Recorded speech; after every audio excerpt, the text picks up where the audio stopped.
Barrett, Here. Barnacle, Here. Fisher, Here. Ely, Here. King, Here. McDonald, Here. and Posake. Here. All members present. Thank you very much. And now we will have the Pledge of Allegiance. I pledge allegiance to the flag of the United States of America and to the republic for which it stands, one nation, under God, indivisible, with liberty and justice for all. We will now have a moment of silence.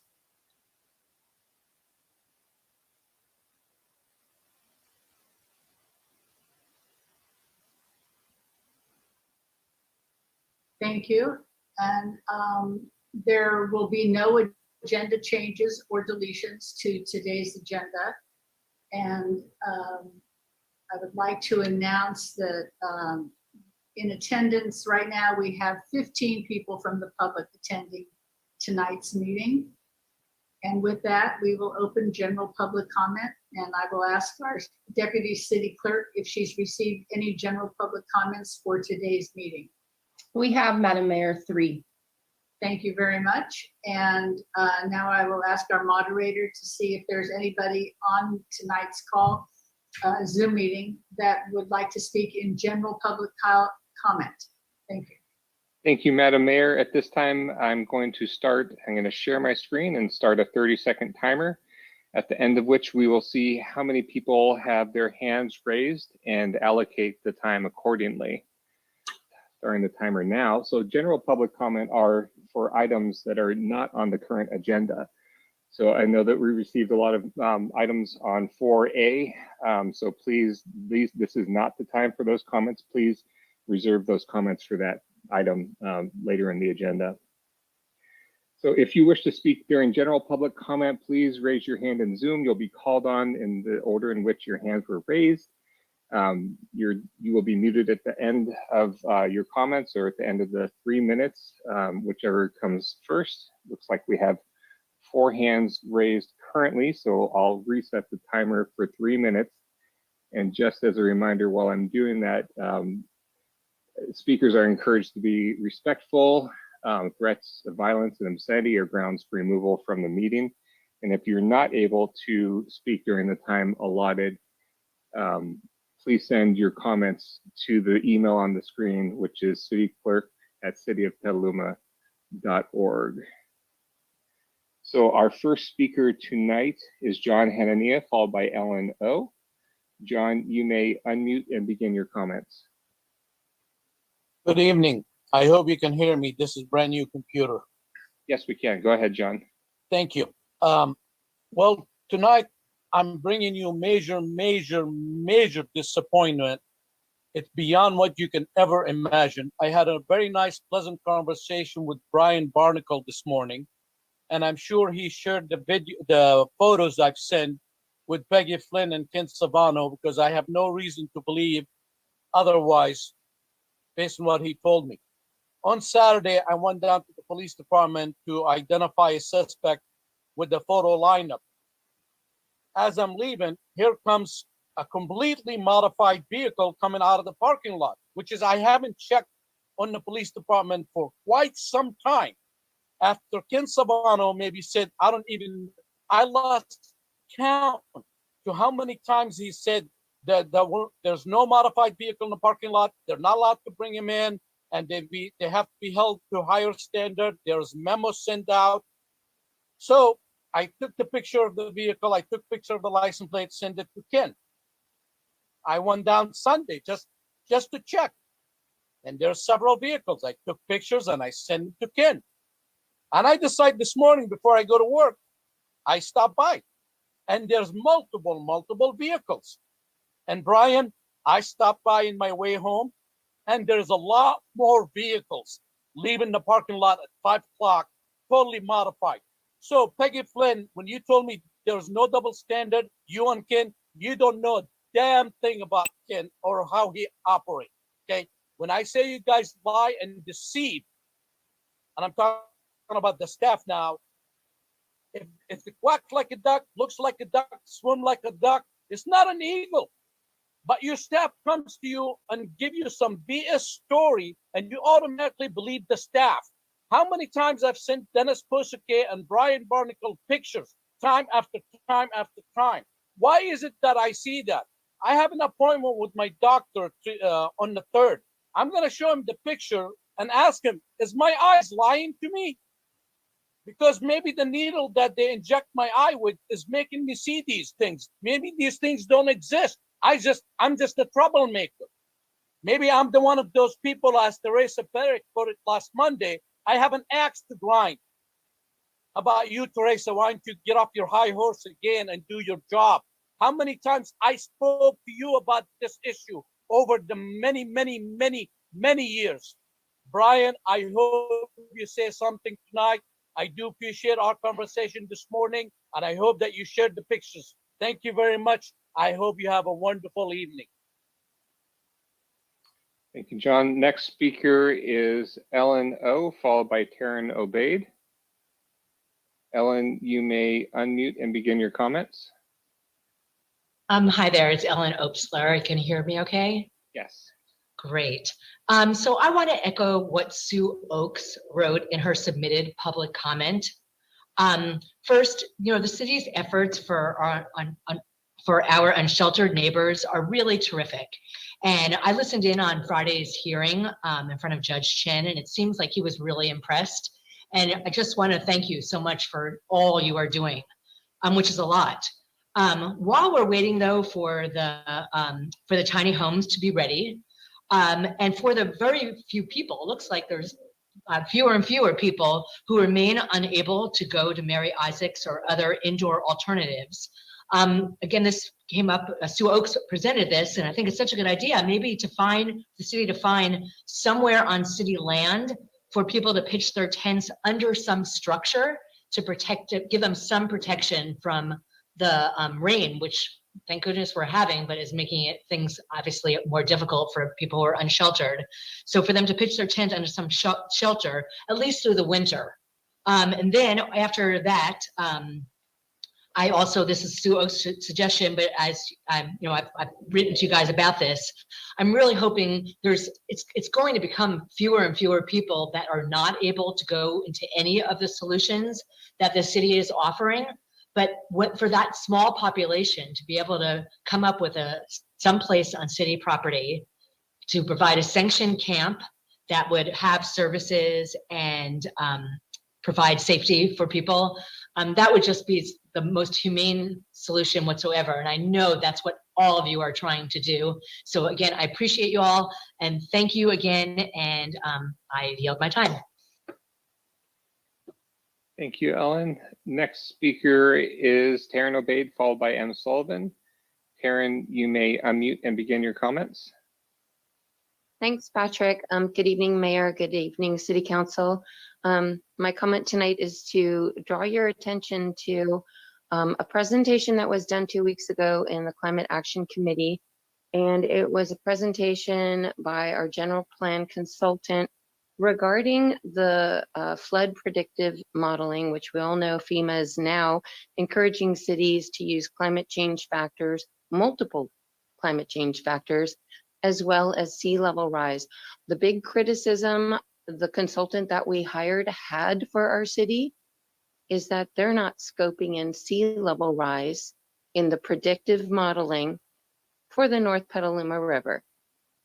They've drawn a magic line in what should be a scientific process and they're saying that there is no sea level rise up above the flood wall, that it stops at the flood wall. I live near the flood wall. I'm here to tell you the sea level rises north of the flood wall, just as it rises at the flood wall and south of the flood wall. If you walk up past the wall and the weir, you will see during high tide, middle tide, low tide, same movement above and below the wall in the tides, a differential of several feet. And that difference you will observe all the way north past the Smart Bridge over the river up toward the outlet mall. Sea level rise is a real thing. we're about to get 7 days or so of a lot of rain. I can tell you that there are 6 creeks within 100 yards of the flood wall. There's Washington Creek, East Washington Creek, Lynch Creek, Deer Creek, and 2 other creeks that I don't know the name of, as well as more further up in the Denman Reach. And when they are rising, carrying a lot more water when it rains, and they're trying to then converge and dump into the river, and the river's high because of sea level rise and because of the tide, where are those creek waters going to go? They're going to go over the bank. Just go look at it. That's what's there. Please have this on your radar. The consultant is trying to get our city staff to include sea level rise where it needs to be considered in the predictive modeling, which is all the way up the river toward the outlet mall. Please have them do this right. You can't use magical thinking and wish that the tides don't work like the tides actually work on our planet. So that's my news for tonight. Thank you for your care. Bye. Thank you, Taryn. Our next speaker is M. Sullivan, and that was the last speaker that had their hand up before the 30-second timer expired. So those members with their hands up, please send your comments to the email on the screen, cityclerk@cityofpetaluma.org. M. Sullivan, you may unmute and begin your comments. Yes, good evening, Council. In reviewing a number of the existing condition reports on the planpetaluma.org page, I'm dismayed at much of the language that I'm seeing, the inaccuracies and/or the critical omissions. The documents reflect a tremendous amount of bias. Much of the land use existing conditions report is geared toward the build out of our river wetlands and grasslands, with the consultants including language such as it's highly likely, end quote, the Rainier Connector will be built. These same consultants have held meeting after public meeting in which hundreds of tax-paying Petaluma citizens have clearly said that we want the river wetlands and grasslands preserved in this last remaining segment of our river, the Corona Reach, and for it not to be developed. Rainier would be a clear act of eco-terrorism. It would be constructed right through the middle of the most environmentally sensitive segment of the river. You would be extending an arterial roadway into a previously inaccessible area, which represents a commitment to massive future urbanization here. The planned development, the houses, additional roads, and commercial facilities associated with the Rainier Connector would mean the loss of 100 acres of land within our floodplain, and acres of wetlands would be destroyed. This can never be restored. Building more roads, which are car infrastructure, is not a viable solution. It does not comport with VMT and will not help us reach our climate goals. The studies show very clearly that Rainier would provide very little traffic relief at great fiscal cost. Stemming land degradation is key to our keeping temperature rise below 2 degrees Celsius in accordance with the 2015 Paris Agreement. Rainier makes absolutely no sense in this era of catastrophic climate change, where we need to conserve our grasslands for carbon sequestration and our wetlands for flood storage capacity, biofiltration, and as critical wildlife habitat. It's way past time for our town to take catastrophic climate change very seriously. It's very wrong to treat these rare and irreplaceable river parcels, which provide us with so many vital ecosystem services, as, quote, vacant parcels. This is very speciesist, it's very head in the sand, and we need to do so much better. Thank you. Thank you for those comments. And that's our 4th speaker, Madam Mayor. So I will turn it back to you. Thank you very much. And with that, we'll close general public comment and move on to council comment. And I'll start with Council Member McDonald. Thank you very much, Madam Mayor. It's been a busy December already. My appointment to the Measure O Oversight Committee for Mental Health Issues in the county finally came through. And so I'll be anxious to join that body and keep track of all the mental health spending we voted for. Also, our Council ARPA Funding Subcommittee met to discuss the best use of the remaining funds not yet allocated. And I'll let others touch on that. Further this week, the Fairgrounds Ad Hoc Council meets and tries to get the public process started again. And after that meeting, I'll report out any actions. The Continuum of Care Board that I sit on met on December 17th for strategic plan development, and they've got the consultant going, and good things are happening there. Real good group. Also, the volunteers are getting prepared for the January 28th homeless point in time count of all homeless in the county, and that's a real big deal that we have accurate data on that. Also, if any of the council persons would like to take over as the city's representative on this body in the coming year, I'd happily cede it to them. It's a dynamic appointment with lots of funding and impact, or that just means that it's also quite a bit of time commitment. So be aware. And then let's see. I'm looking forward to a capital improvement project presentation in January. See where the city stands on getting all of its capital projects done this year. I mean, like to see milestones for what actually will get done. So it's very busy time for staff, and looking forward to knowing how we're doing this year. Did also want to thank the folks at Know Before You Grow for all their programs, especially the recent presentation on urban growth boundaries, which is so important to the general plan update that we're doing. And then, just because I'm in a holiday mood, was the lighted boat parade fun last weekend? I'm thankful that the we dredged the turning basin, which allows for these festivities. And I'm thankful to Grand Central for making their view of the parade a fundraiser for COTS and the Downtown Streets team. Thank you very much. Thank you, Council Member. And now we'll hear from Council Member Healy. Thank you. Just very briefly, I don't have any liaison reports, but I'll report on an update for one of them anyway. And that's that Lake Sonoma has now increased from 120,000 acre feet of storage to 130,000 acre feet, which puts it over the last week. That puts it slightly over half of capacity, and the new storms coming in the next week should further improve things. Thank you. Well, that was good news. Thank you very much for that. Vice Mayor Barnacle.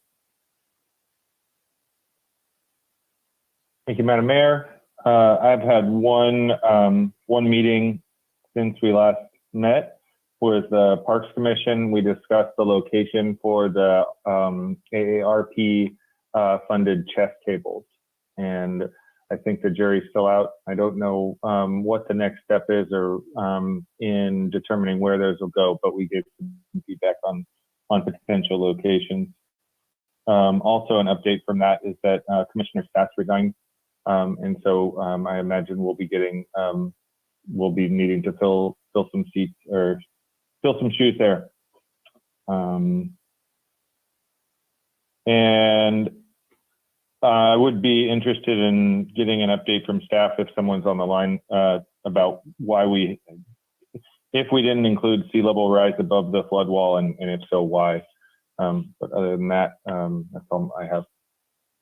Thank you very much. Council Member King. Thank you. I had one liaison report. Transit Advisory Committee met earlier this month. We'll have two items that'll be coming forward to the council that were approved unanimously by the committee. One is relating to a fare program for veterans and active duty military. It's a pilot program to provide free rides to those folks. And the estimate is that it might provide as much as 5,000 rides in a year. So it'll hopefully increase ridership. The other was a recommendation also unanimously approving the purchase of 4 bus shelters and 8 benches to upgrade the bus stops at Kenilworth Junior and Casa Grande High Schools. So both of those need council approval. They'll be coming forward at some point soon, I would imagine. Overall, the report had some good news on general ridership.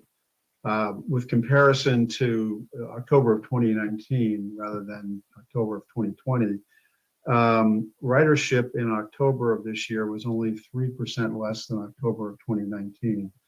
And following these numbers through the year 2021, that's a pretty good increase in ridership. So although who knows what will happen with the next iteration of COVID-19, at least for a moment in time, things seem to be getting back to normal with bus riding.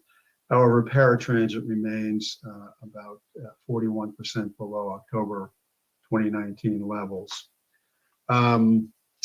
So that's it on transit. I had the pleasure of being one of the judges at the lighted boat parade with Councilmember Barnacle and PEF Executive Director Maureen Highland. And aside from having fun doing that, it was great to see the river or the downtown and the river packed. I think people were really looking for something to get out and do, and that was one of the things they did. And it was not a warm night. It was a little bit cool, and I think it looked like people were having a great time, and there were many boats that participated. Couple of other items. We received an email earlier, I think over the weekend, perhaps from the city manager about the Taxpayer Protection and Government Accountability Act and its potential impact on local government and tax measures. I hopefully, once that winds up, if it does wind up on the ballot for either June or November, the council will have that on the agenda to oppose. I put that. I know we're not supposed to put things in the queue, but this seems to be somewhat existential on some level, and I would like to see us at least take a position on that. And lastly, happy holidays to everybody. I know we have the entire meeting to get through, but I figured I'd say it now live. Thank you. Thank Well, you. you're still in the holiday mood. I will remain in the holiday mood. Okay, so Councilmember Fisher. Thank you, Madam Mayor. We did have a planning commission meeting last week where we reviewed the tree technical manual that was written by the tree committee. I did have a Sonoma County Transportation Authority Regional Climate Protection Agency meeting last week as well, along with an executive committee meeting where we reviewed the executive director. And during the meeting, we approved a 2022 work plan. Also had an ad hoc meeting of that group called Funding for Climate last week, and came up with a strategy for community engagement on that, looking to get on the ballot for 2024. And no idea what that looks like yet, but that's why we're going out for community engagement. And with that, happy solstice tomorrow. Thank you very much. And Councilmember Posake. Thank you, Madam Mayor. We had a Climate Action Commission meeting a week and a half ago. We had a presentation and discussion of BayREN, Bay Area Regional Energy Network, talking about their toolkits, consultations, and rebate programs. We also did discuss, as been mentioned by a commenter, the existing condition reports for climate hazards and sea level rise. And I don't know if we have time to discuss that now, but I'm looking forward in that regard to further discussion of sea level rise when that's presented to the council, I believe. And also had the last meeting of the semester for the Youth Commission. We didn't have a quorum, but we did have a recap of the fall projects, which included mulching with the Petaluma Wetlands Alliance and a river cleanup with Friends of the Petaluma River. Thank you. Thank you. And I will just report that Zone 2A met and adopted a proposed budget to forward to the Board of Supervisors. And I've had 2 meetings with the Bay Area Air Quality Management District since our last meeting. And one of the more important aspects that have been discussed there is an evaluation of what's called Regulation 18, Rule 8, which deals with flarings and other emissions from our 5 Bay Area refineries, which have significantly increased, particularly at the Chevron refinery with the opening of their hydrogen plant. So that has been something that is of grave concern to the Air District, and looking at how to address both the emissions and the monitoring of those emissions in a really timely way. I also attended an age-friendly meeting sponsored by Supervisor Chris Corsi for all the cities and jurisdictions of the Sonoma County, because I think it's Healdsburg and Petaluma and Windsor have all adopted an age-friendly resolution, and so the other cities really want to find out how we're doing it, what we're doing with it, and how we're going forward. And I will say that Chris Rivolo, who was on our senior advisory committee and brought forward the age-friendly city resolution, has stepped forward to be an active source of information and coordination for that group as well. So that's a really good thing for our county in general. There's also a Bay Area Regional Coordination Group meeting, the BARC, and in that the the Regional Water Quality Control Board for San Francisco mentioned that there are coming up, there are going to be stormwater infrastructure grants available to cities and jurisdictions in the Bay Area. So I just wanted to make sure that we know about that, and I have asked them to send information to us, and I haven't received it yet, so I will double up and make sure that they do send that, because I know that's something that is something we can use very much here in Petaluma. So with that, I will turn it over to our city manager for city manager comments. Thank you, Mayor.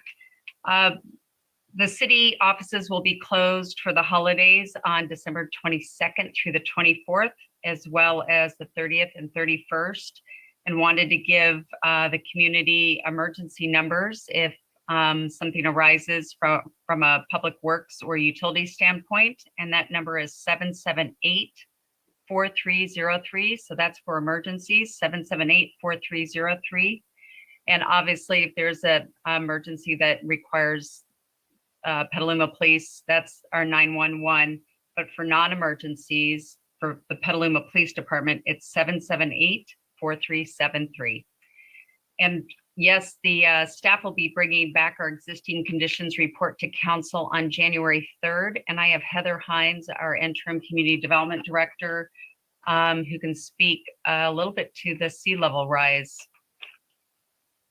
question. Thanks, Heather. Sure. Good evening, Mayor and council members.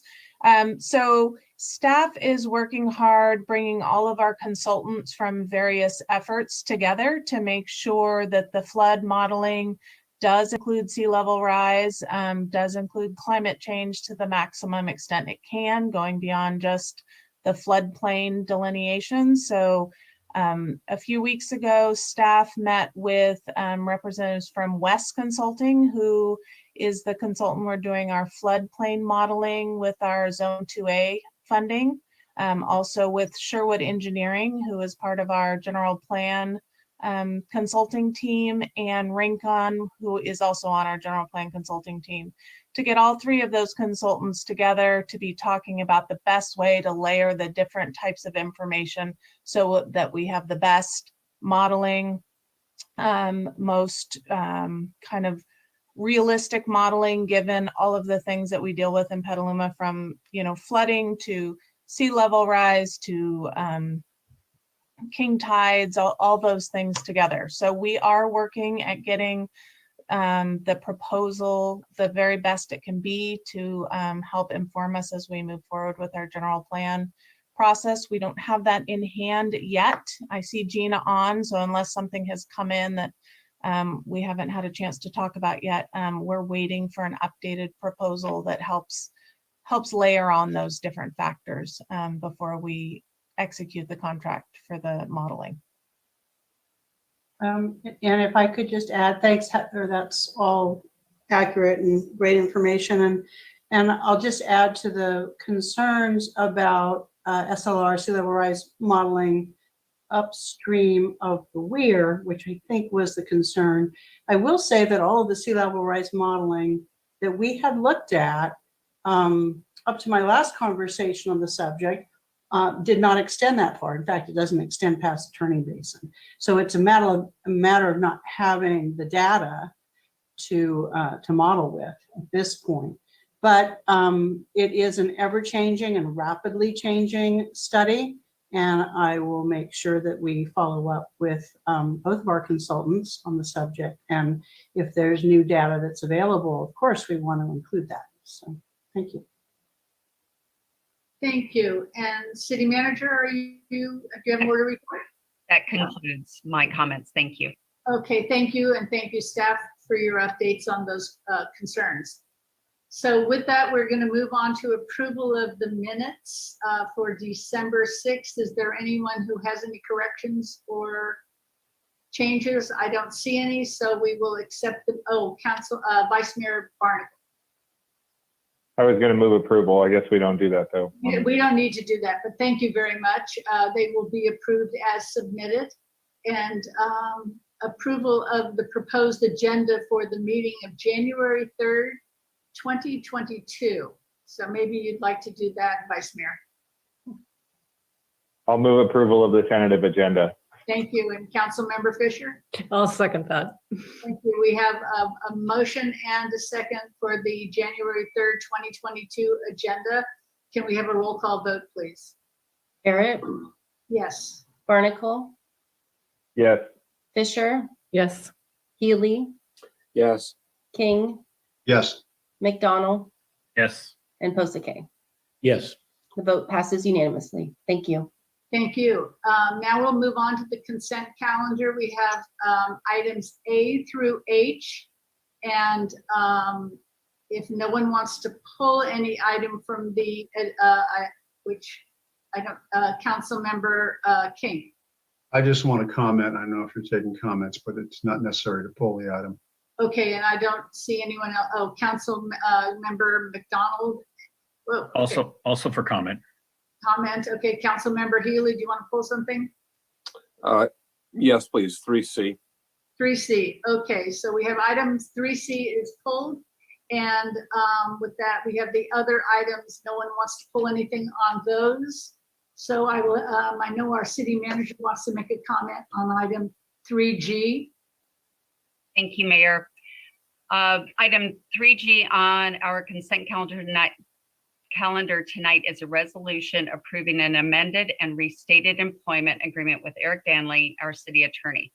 Following the recent completion of a performance evaluation of the city attorney, the resolution before you tonight would make several changes to Mr. Danley's compensation and benefits, similar to changes that have recently been made for both myself and the city clerk. Per Government Code Section 54953C3, we must do a brief oral report on the contract changes prior to the council taking action. The amended and restated agreement would do the following: set the city attorney's salary of $230,000 annually, allow an annual sellback of up to 40 hours of vacation consistent with the city's agreement with PPMMA, AFSCME Unit 8, and the city manager, align the number of holiday hours to the employee's regular work shift consistent with the city's agreement with other miscellaneous units, as well as the city manager and city clerk employment agreements, replace existing renewal language with an automatic rollover provision that would allow annually extend the agreement by 1 year unless one of the parties elected to end the rollover provision. This language is also consistent with my contract and the city clerk's employment agreements.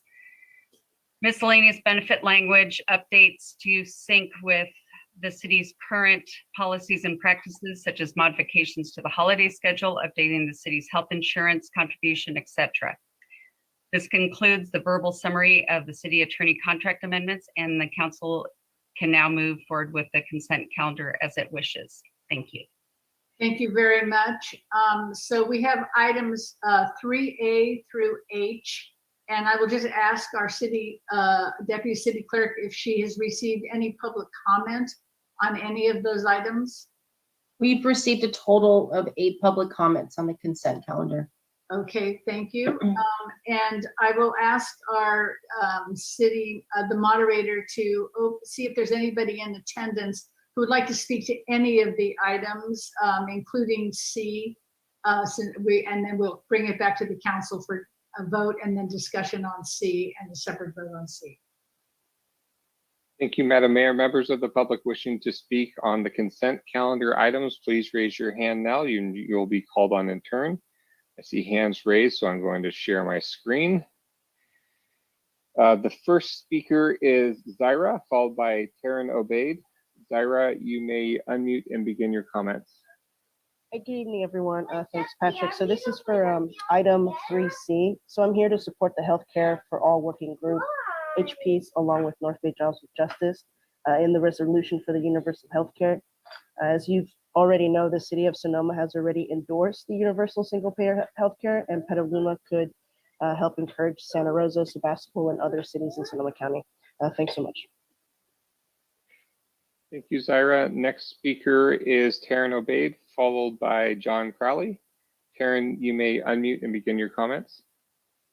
Hi, thanks. I'd like to comment on item 3B, the authorization to approve an application for Kenilworth Park near the library to be revitalized. I want to, as I observe lots of projects move through our city government, it seems like often we miss opportunities to get public input early on that would make a huge difference in efficiency and effectiveness of the best outcome possible. So that's why I'm commenting tonight. It may seem early, but the park over at the library, I walk through there quite often. I just would like to call everyone's attention to, there are some gardeners there, I think master gardeners, that have done an absolutely beautiful job with native plants, sort of this botanical garden there. It's really top notch. And whatever we do with Kenilworth Park there, I think it's going to be important for kids to have a place to play.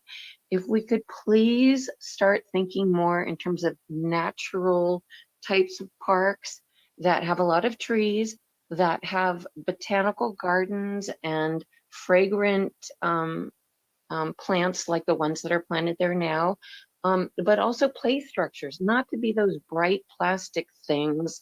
But if you've been down to Marin Country Mart at all, Mart in Larkspur Landing, what they have for kids to play down there on are huge felled eucalyptus trunk segments, propped sideways, holes grommeted through or drilled through, and they're absolutely wonderful. They capture kids' deep imagination. It's not just a bright colored thing offending their senses. It's actually a tree that they get to climb up and over and through. And it's just really wonderful. And it's natural. And that tree fell down anyway. So what else are you going to do with it? So that's a very creative solution. It's an artistic solution. It's a wonderful solution. And I'd love to see that type of thinking and a natural theme carried through for Kenilworth to be sort of a model park that could serve, as model for our other parks. And we can really do something really special. So pardon me kind of getting ahead of the process here, but I really hope that we can all boost our thinking on this to do something really different and really wonderful for all the kids. It makes so much difference for them to have something really deeply beautiful to play with. Thank you. Thank you, Taryn. And before the next speaker, I neglected to mention there are 26 members of the public currently in attendance now. Next speaker is John Crowley, followed by Terry Winter. John, you may unmute and begin your comments. Good evening. I just want to add my voice to the many others in support of the proposed healthcare resolution and also to AB 140. Seems like the sensible thing to do. We are way behind most well-off countries in the world in providing healthcare for all. So this, I think, would be a great place to start. So please adopt this resolution. Thank you for your time. Thank you, John. Our next speaker is Terry Winter, followed by Paul G.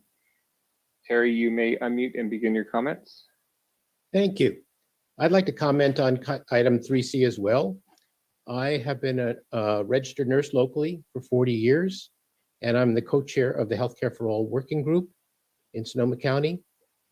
You know, the costs of healthcare, as you know, are a major burden for residents and local businesses. A single-payer healthcare system can provide healthcare to all Petaluma residents with no exceptions, decrease total cost of healthcare to the majority of residents and businesses, provide more generous benefits than any current private or public coverage. And because it would decrease bloated profits and bureaucracy, it would decrease overall cost to our economy.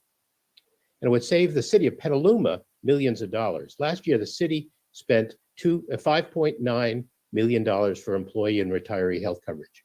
Under single payer, the city would no longer have the responsibility for coverage, saving much of those funds for wages and services.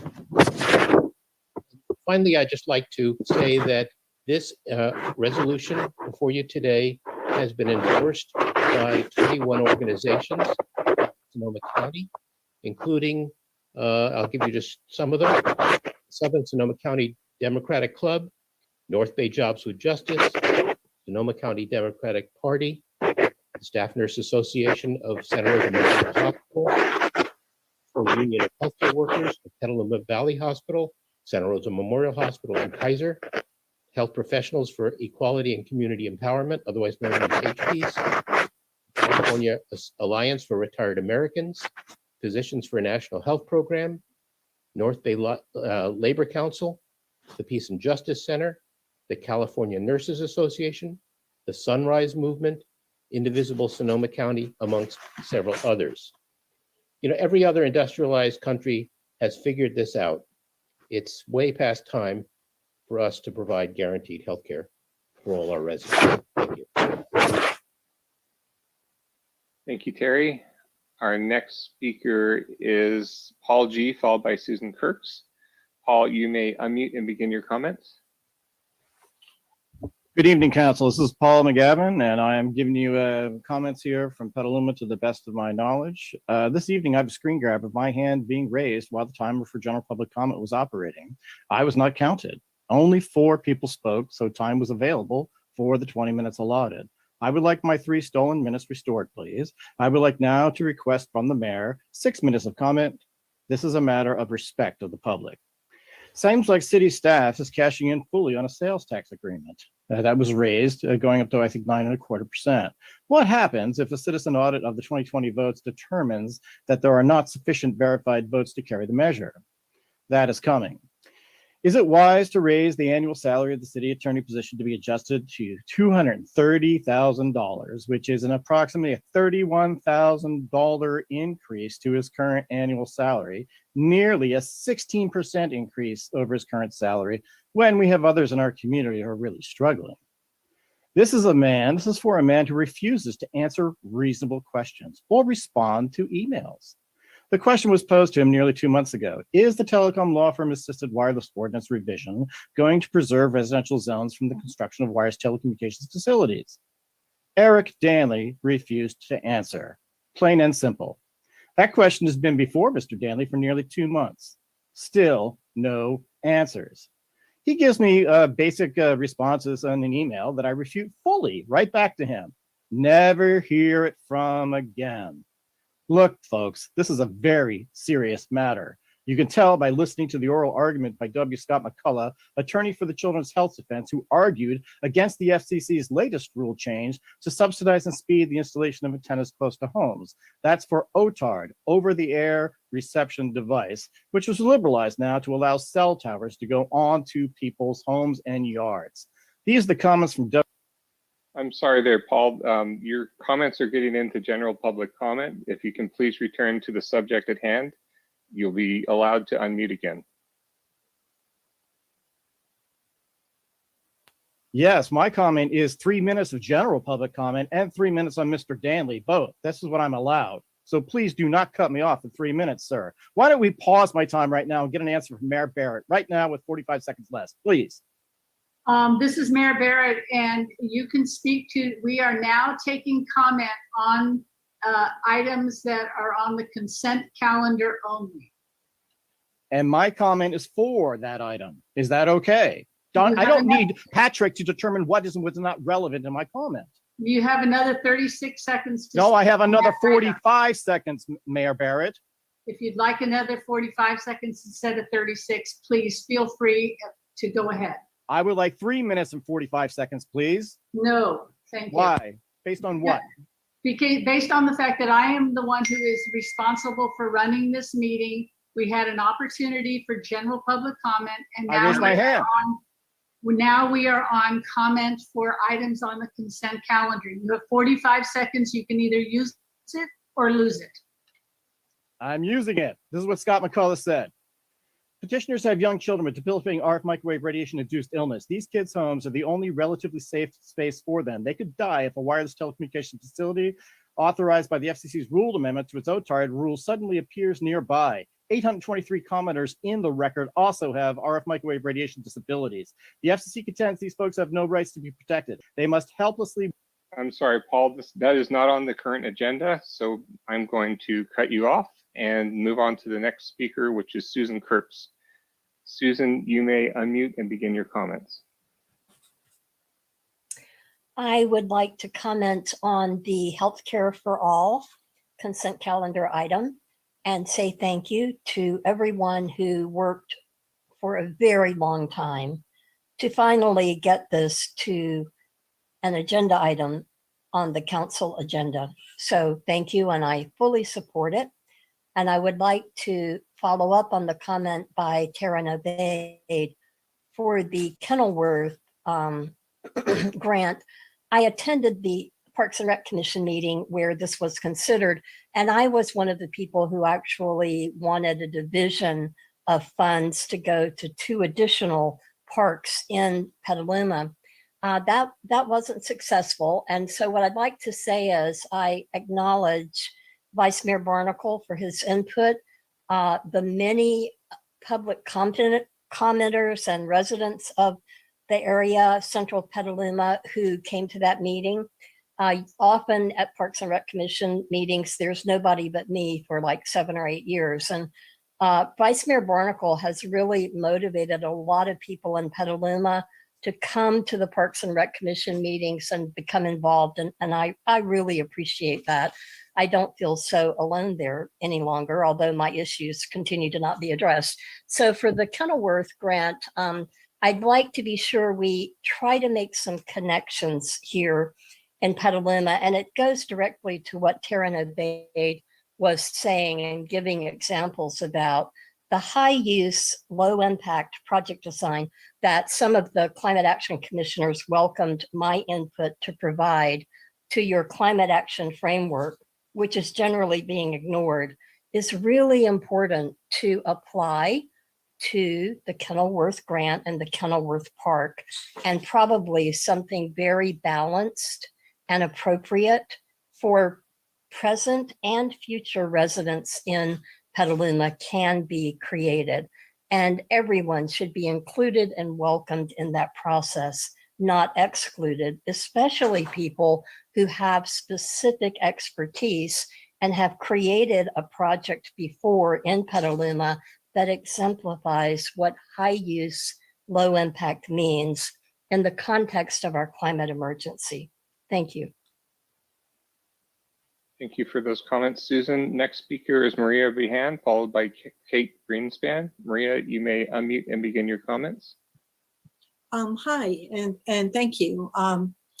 I'm disappointed that item 3C, the resolution in support of healthcare for all, was pulled from consideration tonight, and I hope it will be considered at your next meeting. Obviously, city council can't wave a magic wand and pass healthcare for all, but what you can do is send a powerful signal to legislators in both Sacramento and Washington, D.C., who are currently considering legislation. We've seen, Terry outlined some of the many benefits that could come from this. There have been innumerable studies that have shown that single payer healthcare at both the state and the federal level will save money while saving lives. So I hope you guys will help fill the missing equation from this situation right now, which is the political will to move ahead with much needed reform. And I also would like those of you on city council to contemplate what you could do with the nearly $6 million annually that Petaluma spends on healthcare for staff and retirees. Thank you very much for your time. Thank you, Maria. And just to be clear, the item's not removed from discussion or not removed from consideration. It's just removed for discussion. So I believe it will be acted upon tonight in one form or another. Our next speaker is Kate Greenspan, followed by John Hanania. Kate, you may unmute and begin your comments. Thank you. Good evening. I'm commenting on agenda item 3B. I encourage the council to authorize the submission of an application designating Kenilworth Park as the site for a rehabilitation and revitalization project using funding allocated from the Prop 68 per capita grant program. I feel that this opportunity for funding through Prop 68 grants our community a really unique opportunity to update this historic and centrally located park at Kenilworth. The Midtown neighborhood and surrounding area already lacks parks and open spaces, and the site at Kenilworth is eligible for additional funding due to the low income requirements. Why not use these funds to make better what is already there? This could be a chance to reimagine Kenilworth through the lens of Petaluma's community priorities as laid out in the general plan. And I'd just like to echo some of the other comments. It sounds like there are some really great ideas out there, and a lot of community input could be applied to this project. This site has the potential to host new educational opportunities and connect our broader community through amenities that appeal to all ages. The park already has the benefit also of several invested community partners, including Relief Petaluma, gardening clubs, as was mentioned before. Let's expand on these partnerships and create new commitments. If the authorization for an application is approved and progresses forward, I believe that this will be a catalyst needed to get some serious investment from outside partners to raise and match funds. My neighbors and I are prepared to work hard to get further community partnerships and involvement for this potential project. I feel that this is an excellent opportunity to not only make a big impact for the Midtown community that has been speaking out about the lack of parks and open spaces, but just to revamp a park for the whole city. Thank you for your consideration and your time. Thank you, Kate. Our next speaker is John Hanania, followed by Barry Busewitz. John, you may unmute and begin your comments. I do have some questions, even though I'm not going to get answers. I know that going in. But I'm wondering, this is, by the way, Patrick, this is in reference to Eric Danley, okay? So it's all about Eric Danley. What does it say about elected officials who want to put the pictures out there about themselves that they're full of wisdom and they're doing their best for the community when they reward for bad behavior? You guys given Eric Danley a raise, but I don't hear any of you letting the community know, because most of the community probably don't know to how many millions of dollars he cost the city in lawsuits because of his mentality and bullying and ignorance. And you guys giving him a raise. What does it say about these elected officials? That they don't want to listen to the community when the community speak. And when someone brings forward the truth, they're shut out. And I do agree with some of the members who spoke already, the community members, about his response. He's a horrible person. When it comes being the attorney, he gives the worst name to that profession. But what does it say about you being the elected official when you reward him?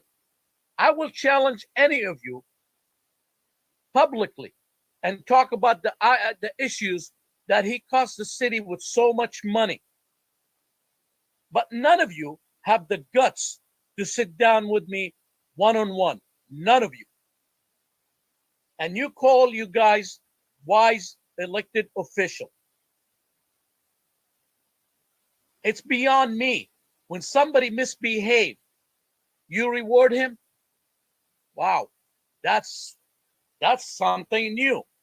But what a person like me in the community knows about the history of Petaluma is just a troublemaker stirring the pot. We leave it up to you. You guys are such a wise people. Keeping a person like him for all over these years. Why don't one of you tell the community about all the millions he cost?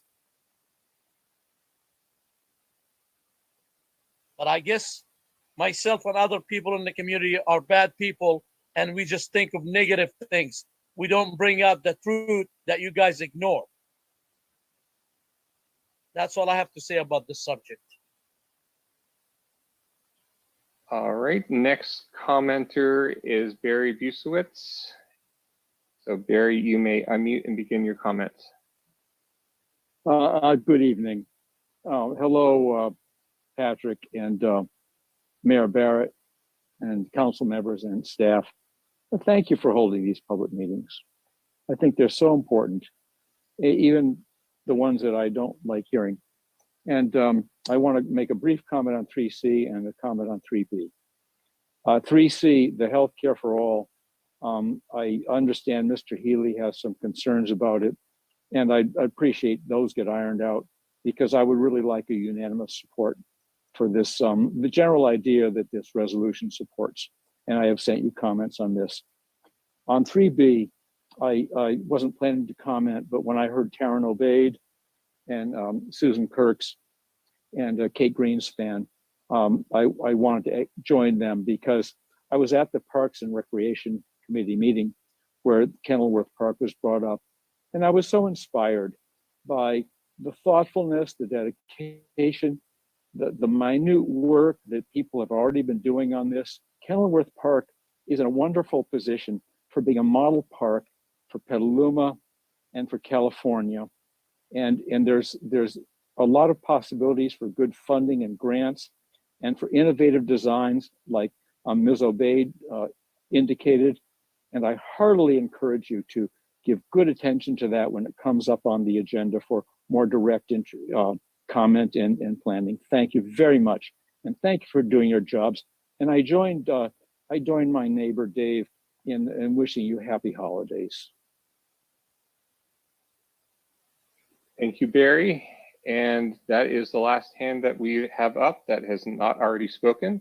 So I will turn it back to you, Madam Mayor. Oh, it looks like, well, Stan Gold, raise your hand again if you wanted to speak. Yeah. Okay, we'll turn it back to you, Madam Mayor. Okay, thank you, Patrick. And with that, we'll close public comment on the consent calendar. And Patrick, thank you for making it clear to those in attendance that item C will be voted on tonight, the healthcare for all resolution. It has just been pulled to have a separate vote at the request of a council member. So right now, I'm going to ask any council member who would like to speak on items A, B, D, E, F, G, or H to raise your hand, and then we'll have a conversation about those, take a vote on those items, and then we'll come back to item C. So I see Council Member McDonald, Vice Mayor Hosake, no, I'm sorry, Barnacle. So go ahead. Okay, this is Kevin McDonald. Yes, my issue tonight is with item 3A. Shockingly, in the context of all the others, but just looking at these impact fees that we are approving here and acknowledging the revenue of, it looks like we're collecting about $3.5 million a year, and that accounts to about 80 houses got built in Petaluma last year, and it's just real interesting to know how many houses actually get built. And I'm not sure whether that's a lot or a little. If you don't have a lot, it's a very little number. And in the year before, the number was close to 100 houses in this whole town of 21,000 houses. And it's also up in the money that we have in the bank is also up. And so I'm looking forward to, it's up 10% per year. And so I'm looking forward to projects getting built with the money that we collect from these. And I think that's the big challenge to staff, is how we can get more done in the future. So thank you very much. That's my comment. Thank you, Vice Mayor Barnacle. Thank you, Madam Mayor. I echo the excitement about seeing the funds move out the door. But my comments tonight are mostly a congratulations and thank you to staff for the successful resilience grant. 4 different projects there. That I know that's a heavy lift.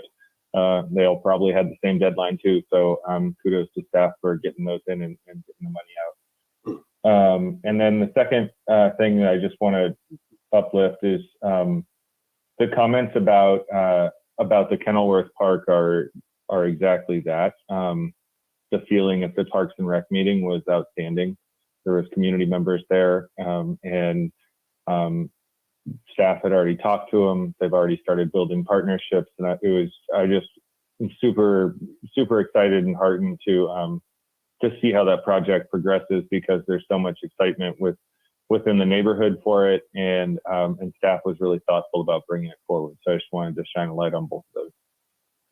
Thank you. Councilmember Healy. Thank you.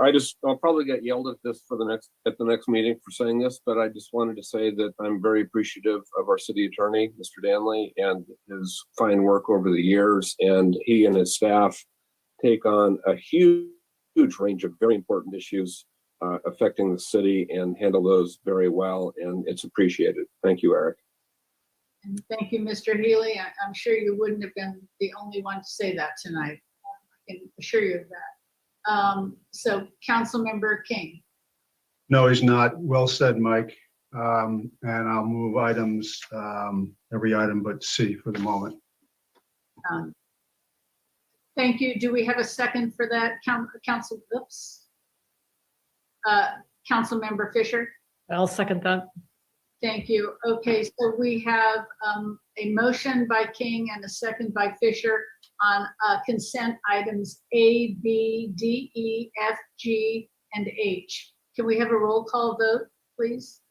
Barrett, Yes. Barnacle, Yes. Fisher, Yes. Healy, Yes. King, Yes. McDonald, Yes. and Posake. Yes. That motion passes unanimously. Thank you very much. Now we're on to item 3C, and Mr. Healy, you pulled the item, so would you like to start off comment? Thank you, Madam Mayor. So I fully recognize that achieving single-payer health care is a passionate goal of a lot of members of the community. I would be prepared to support it if I thought it was viable. But at the same time, I think if we are passing a resolution that basically endorses taking away employer-paid health care from those people that have it, which includes our entire workforce and their families, we have to be really, really sure that what's going to replace it will actually work. I'm not there yet. The assembly bill that was referred to is not even had a committee hearing yet. There's not a staff report that you can review online. I might be prepared to support that in the future if it looks like it is really solid and viable, but it's premature as far as I'm concerned. So I can't support the resolution. Thank you. Thank you, Councilmember King. And Councilmember McDonald, did you want to speak to this item as well?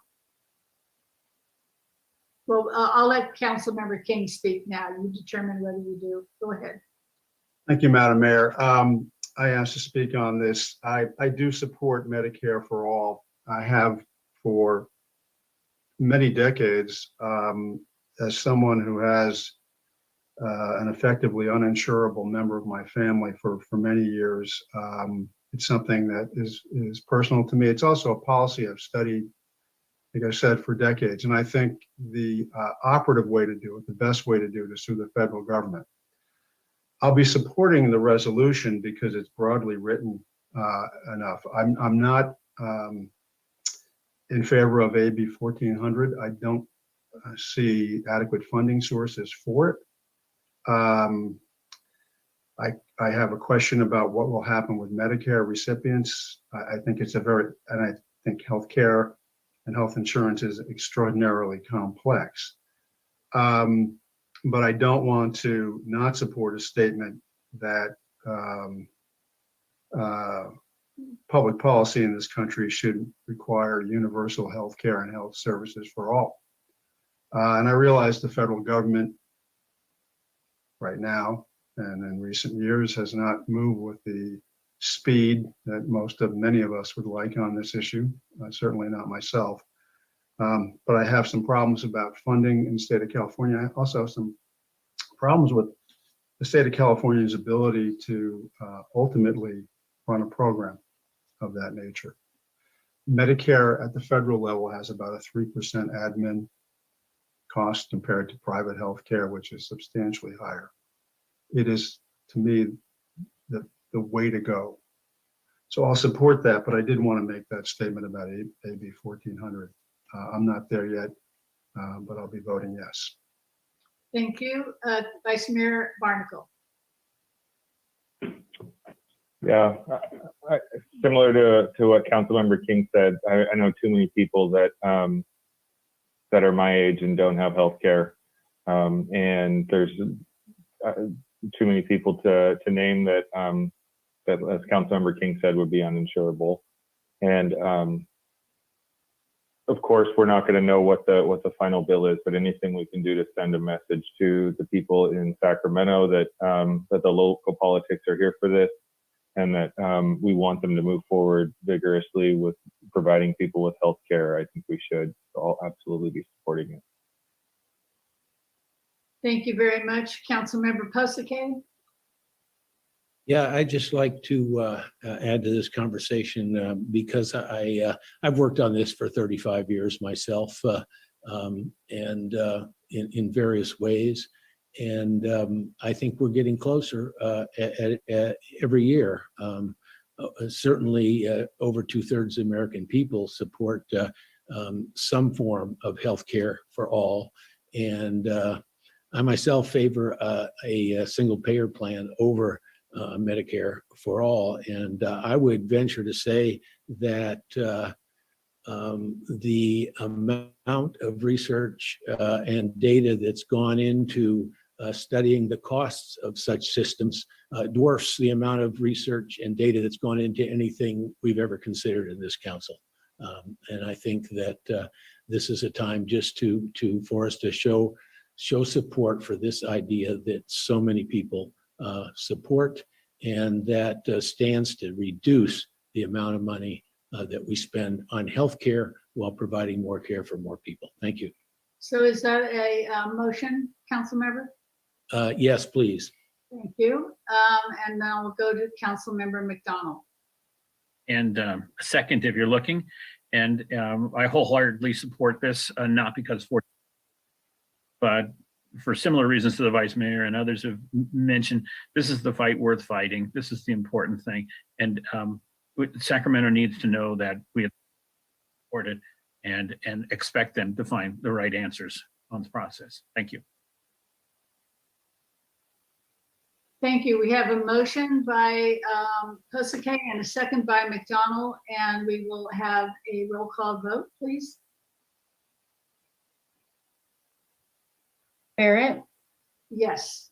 Barnacle, Yes. Fisher, Yes. Healy, No. King, Yes. McDonald, Yes. and Posake. Yes. The vote passes 6-1 with Healy voting no. Thank you very much. And now we are on to new business. And I, pardon me, just want to say that we have 27 people in attendance at this time. And we are going to go to item 4A, which is resolution approving a local roadway safety plan and authorize the Director of Public Works or designees to implement this plan. We will hear from our Public Works and Utilities Department Director, Christopher Bolt. Thank you, Madam Mayor. Yes. Excuse me, I don't mean to interrupt, but could I just make a brief comment before you go to Christopher's report, if you don't mind? No, I don't mind. I'd appreciate it. So I just wanted to thank Councilmember Healy for the very kind comments that he made on the consent calendar on my contract, and to note that that kind of council work we do in my office really helps us continue to do the difficult but very rewarding work we do, serving this entire community through our service to the council and the rest of staff. It's a privilege to do that work, and I intend to continue to do that and to lead my colleagues in my office doing that to the utmost of my ability, so long as I serve this council. So I thank you very much. Thank you for your comments, and I do appreciate Councilmember Healy and Councilmember King saying what they did. I think the unanimous vote indicates the support that the entire council has for your past and current professional decisions and work for the city, and we thank you very much for that. Thank you very much, Madam Mayor. So with that, we will go on to our Public Works and Utilities Department Director, Mr. Bolt. Thank you, Madam Mayor. Tonight, we're very pleased to present a draft version of the local road safety plan to you all and our community. We all take safety on and near our streets very seriously, and the city is following best practices in the public works industry by preparing this plan, and we are satisfying very important Caltrans requirements by proactively preparing this document. The city was very fortunate in receiving a grant to cover the costs of preparing this plan back in 2020. And our city must have an approved local road safety plan in order to receive any federal funds for improvements to our transportation infrastructure here in the community related to safety. So the analysis was conducted by GHD, which is an independent third-party consultant with extensive experience and expertise in traffic safety, and they'll be presenting tonight their findings and the plan itself. They reviewed historical traffic data throughout the community, and this plan provides a detailed analysis of the top 10 highest priority areas within the community. We all know how important it is to improve our streets and bicycle and pedestrian facilities in the community, and this plan assists us with that effort by creating a very important framework for systematically identifying and analyzing safety issues, especially with that third-party input. Community input was solicited through online forums as part of the plan's creation, and this presentation represents yet another step forward in soliciting feedback and input from our community. And all comments that we receive as part of this evening's presentation will be considered and incorporated into the draft plan. In fact, that's the principal reason that it is still in draft form. And lastly, it's very important to note that this plan does not approve any particular projects. It only presents a high-level summary of the issues, again, by an independent third party, their analysis, and potential solutions in conceptual form. So with regard to those conceptual solutions, I just want to point out three things. Number one, some of the minor elements can be implemented right away by Public Works, in fact, in some cases, such as signal timing adjustments, sign installations, improving intersection lane marking, or taking measures to improve sight distances at intersections. Secondly, the major projects will definitely require further study, detailed traffic studies, and a big part of that will be community input and feedback. So there will definitely be opportunities for each of those projects, should they move forward, to have public feedback and input, which we value greatly.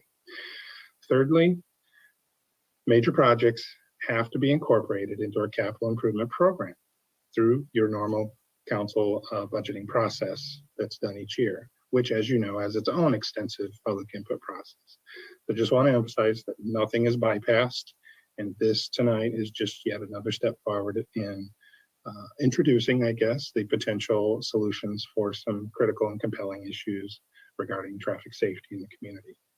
Thank you for hearing me out on those things, and I hope this provides a framework and an introduction and a foundation. And with that, I'll pass it to our city engineer, Jeff Stutzman. Thank you. Thank you, Christopher. That was a very excellent explanation of tonight's presentation.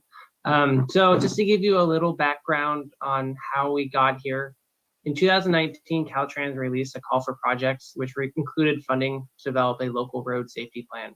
The benefit of having a plan like this is to improve the roadway safety, but in addition, it's a Caltrans recommendation to have this report for our local road safety plan to apply for future highway safety improvement grants. And then this upcoming cycle, it's going to be a requirement to have this. The Highway Safety Improvement Program, is also known as HSIP or HSIP, is a grant that provides funding for local agencies for safety improvements. We've recently completed the Lakeville and Pineview project, the guardrail installation on Petaluma Boulevard North, new RFBs in town, and a signal head upgrade. All these projects were brought to you by the HSIP grant. So we've been very successful on this, and we continue to hopefully be successful. So the city worked with the Sonoma County Transportation Agency and all the other jurisdictions in Sonoma County to put together a comprehensive RFP to develop this local road safety plan for each agency.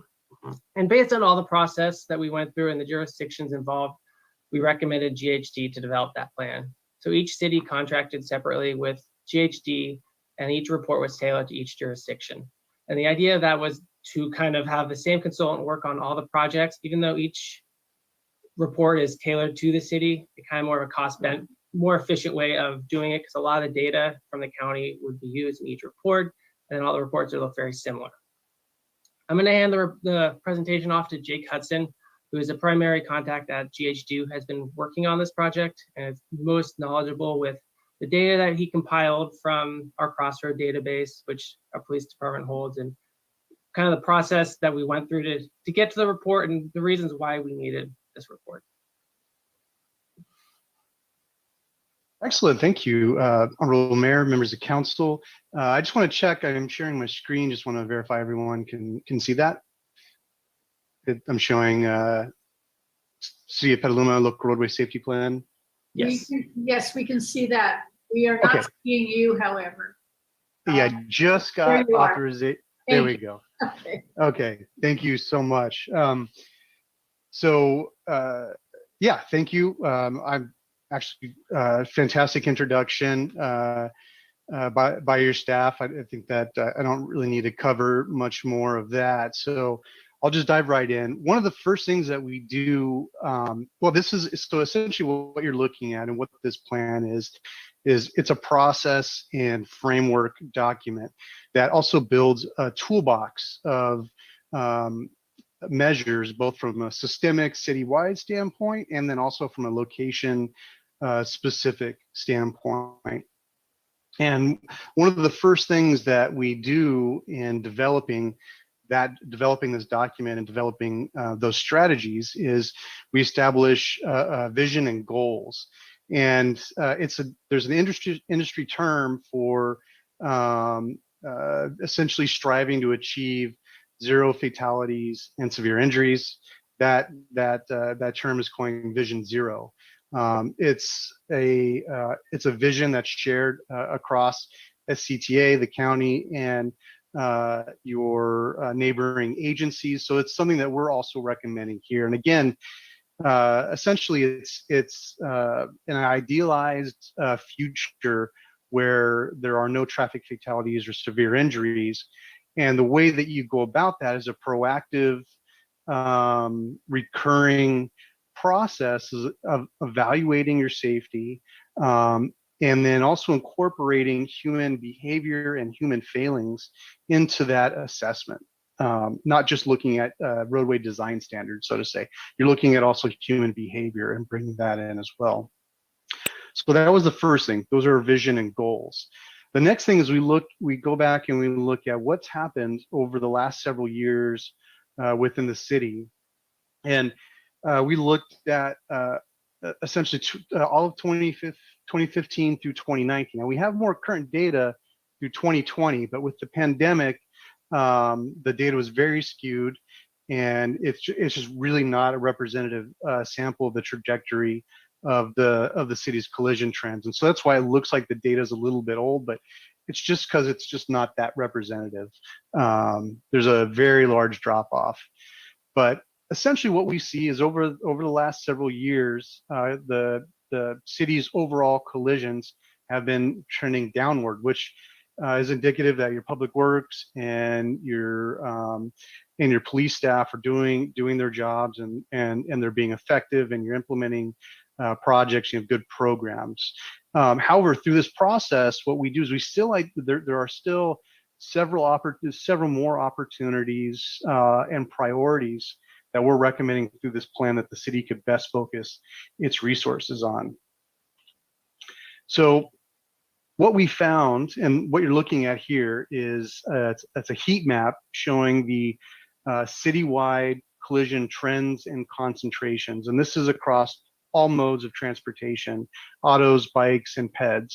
And we see the primary concentrations along Washington, and then also the split over to D streets for forming that Y.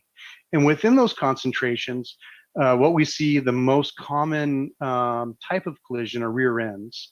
And the most common factor leading to rear ends are unsafe speeds. And that's not just they're going over the speed limit, it's unsafe speeds for the conditions. And also nestled within that is distracted driving. So it's almost 30%, almost 30% of the citywide collisions is related to rear ends. About a quarter of the city's collisions are broadsides, and these all fit within a category that's not failure to obey traffic control devices. So not obeying traffic signals, not obeying stop signs, pulling onto the roadway out from private driveways and side streets.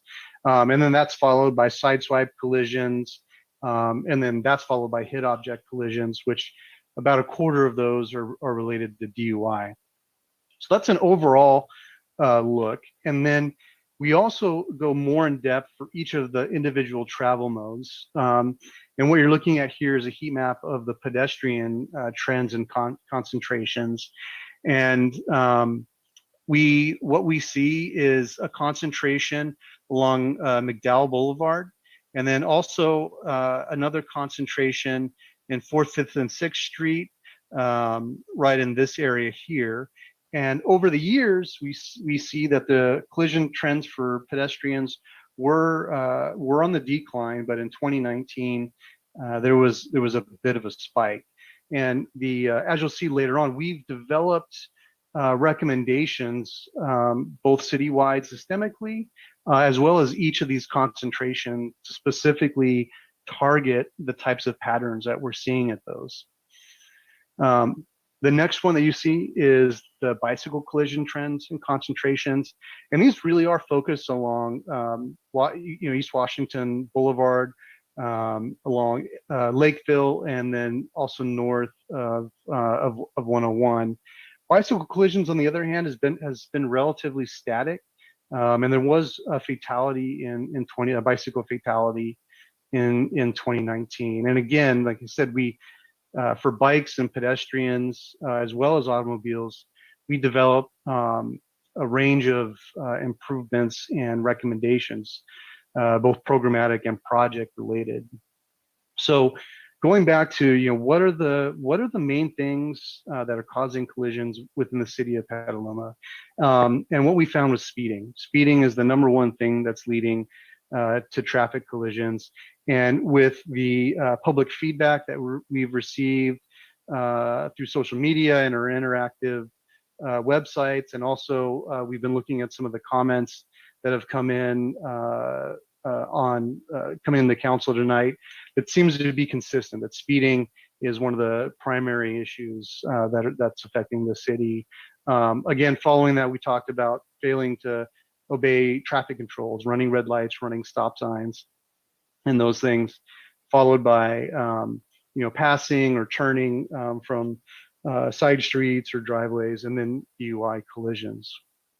So what we did is we took all of this data and we conducted a thorough analysis of it, and we categorized, and essentially we wanted to develop two types of packages or essentially two toolboxes, two types of toolboxes for the city to use. And the first type of toolbox is what we call systemic. So this would be a toolbox of recommendations that isn't necessarily targeted at one location. Rather, this is something that the city could apply systemically anywhere that's experiencing a particular type of collision. So first and foremost, we always recommend for the systemic pattern is that the city on a recurring basis always monitor, rank, and prioritize the highest incident locations. The city develop countermeasures and maintains that list. And that list can be used for the grant applications, as we talked about. It can be used for impact fee programs or conditions of approval or mitigation when there's nexus. It can be used to inform capital improvement program projects, or just anything, any sort of transportation improvement. It can be used to help prioritize and focus. The next one, number 2, is we're recommending that the city focus on intersection visibility, and then also tied in with this is the traffic control compliance with traffic signals and stop signs and those sorts of things. So improving visibility, which will in turn improve compliance with those. Third is speeding. We're recommending a toolbox of options for the city to consider for addressing speeding: traffic calming programs, signal coordination strategies, focused enforcement activities, a whole series of options. Impaired driving is another emphasis area that we're recommending the city focus on. This one's a little bit more difficult from an engineering standpoint. The disciplines that are usually more effective in this area are your law enforcement, so education campaigns through your police department, targeted enforcement at particular hotspots, and then also engaging with local alcohol serving establishments. And also we found that on-street parking maneuvers was another significant contributor to the city's traffic collisions. A lot less severity, but still a pretty significant contributor. So having standardizing on-street parking design, modifying and implementing those, installing markings, and even prohibiting parking in high incident areas. Again, not any particular location, but just a toolbox of options. So that's the first type of toolbox. The second type of toolbox are projects. And we won't go into detail on all the projects. I do have an example, a couple of examples, but essentially what we've identified are essentially 10 projects that are shown in the dots on the left. You can see the primary and the collision pattern zones. We've developed a whole toolbox of recommendations for each of those locations. And then for several of those locations, we've also done some preliminary conceptual design work and some conceptual cost estimating, because will be a key metric as those projects are considered and moved forward and considered in the future. And those locations, for the auto locations 1 through 10, we call them auto, but these are ones where there's recommendations that actually they overlap. So at most of these locations, the improvements that we're recommending will serve to benefit autos, bicycles, and pedestrians. But we also have a series of improvements for pedestrian collisions and a series of improvements for bicycle collisions at particular locations. And again, there's just too many projects to go over in detail, but at least it's a toolbox at your highest collision locations, and their considerations when grant funding opportunities come up, and those other opportunities I discussed earlier on in the presentation. So to give you an example, talking about the two Lakeville roundabouts that there was a lot of public comment that came in. We looked at, again, a toolbox, a range of ways that the city can go about improving that intersection. So the plan includes, on the what you'll see in the lower left, is a series of modifications to the signals and some geometrics, but essentially expanding on improving what you already have in place. What the plan also has is, on the other end of the spectrum, is also looking at completely new types of controls. But we don't make those recommendations without any sort of insight. They're still very conceptual.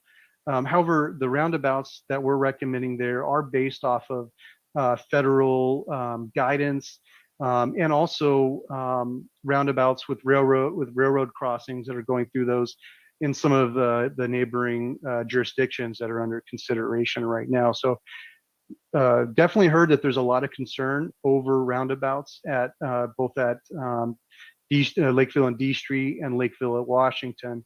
But I want to reassure that the plan covers a whole range and is a toolbox that the city can look at when going to make improvements at these locations. And so lastly, before I hand it back to Jeff, just want to talk a little bit about the public engagement. So I won't get into the public. I think the director covered the public outreach very well, but essentially we had an interactive platform. We also had direct involvement. Caltrans sat in at all of our meetings and all of our key stakeholder meetings and workshops leading up to this. Again, this was a regional process, but with a local focused and tailored to the cities. This was done in collaboration with SCTA. And then we also were leveraging the information and the work efforts that were happening across all the LRSPs. And so that was one of a benefit. It's sort of an economy of scale, and better data and information to help inform across the region.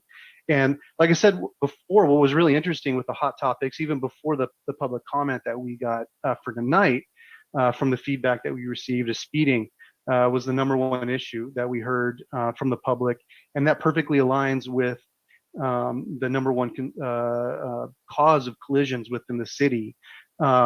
Lakeville and D Street, Lakeville and Washington Streets were two intersections that were also hot topics on the feedback that we were receiving. And as you saw, those were two intersections that ranked up very, very high on the list. So I'd say that at least from a conceptual level and from a location level, so systemic issues and locations, at least we know that the comments are in line with those, and that's very good to see. So with that, Jeff, I'll pass it back over to you to close us out. Thank you, Jake. Just want to conclude with how we can use this report in the city. It's an important resource, especially when we're looking at like a 5-year paving list or paving program and active transportation needs. Many of the LRSP or the local road safety plan recommendations can be wrapped into these programs. For example, I think 2 weeks ago or last council, we looked at the purchase of new detection cameras as part of the Complete Streets project on McDowell. Two of those intersections fall on the local road safety plan as recommendations. So there's things that we're already kind of doing and more things that we could be implementing. It's a resource when we're looking at development projects and could provide potential conditions to that for a project that's along the corridor or where there's recommendations. It is a requirement for the HSIP Cycle 11, which is coming out this year, but it's also a resource for other grant opportunities such as OBAG, the One Bay Area grant that's coming out, Cycle 3. So Cycle 2 was the Petaluma Boulevard South Road Diet, but 3 is coming out, and it could be used as to identify those safety issues and potential solutions to make an application a stronger applicant. It could help guide our traffic-related CIP projects and traffic operation improvements. And then also the recommendations and data that come from this report are being wrapped into the transportation section of the general plan update, as well as the active transportation plan too. So I'll hand it back to council for questions, comments, and you have our public works team and the consultant to help answer questions. Okay, and thank you very much to the whole team for your presentation and the report. I will say that I hope many people on the council got a lot of correspondence from the public that was driven by a little bit of information that they received on Nextdoor. And I really do hope that people who were motivated to contact us will be further motivated to access the report, to actually read it and see what it does include and what its purpose is, rather than just take some misinformation from social media and consider that to be having done research. So with that, I will ask you to please stop sharing the screen so I can see the council members. And I will call for anyone who on the council who has questions or comments. And I'll start with our SCTA rep, Councilmember Fisher. Thank you so much. And for those of you who do not know, that's Sonoma County Transportation Authority, SCTA. And that's my first question is, what is the relationship between the projects identified here and the 5 projects that we submitted to the SCTA for the next 5 years of funding? There is no direct connection, but as we look at those projects that have been proposed for SCTA, we'll look at this list and see what projects fall on it. So for example, like D Street might be a project, complete streets rehab of D Street. There are projects that are identified on the local road safety plan for improvements on D Street for both bike and ped and vehicle, something that could be wrapped into that project.